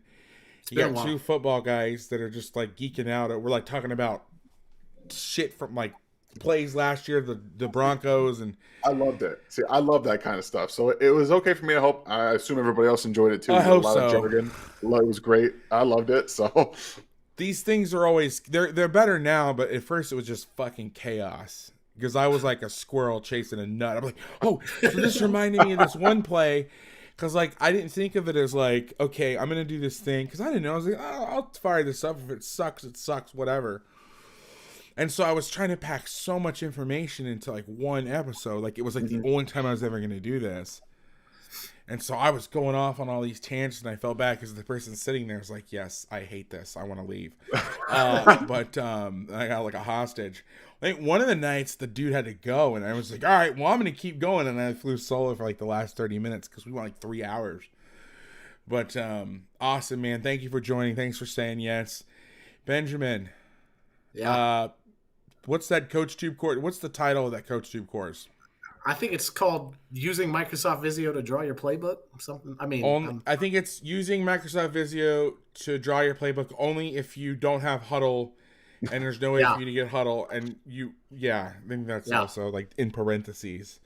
Yeah. If you're somehow watching this and you have some sort of decision-making power in college football, somebody hire Ben. He's one of the best at what he does. He's awesome, and just so you said earlier, and I meant to say this, you were not let go for any performance reasons.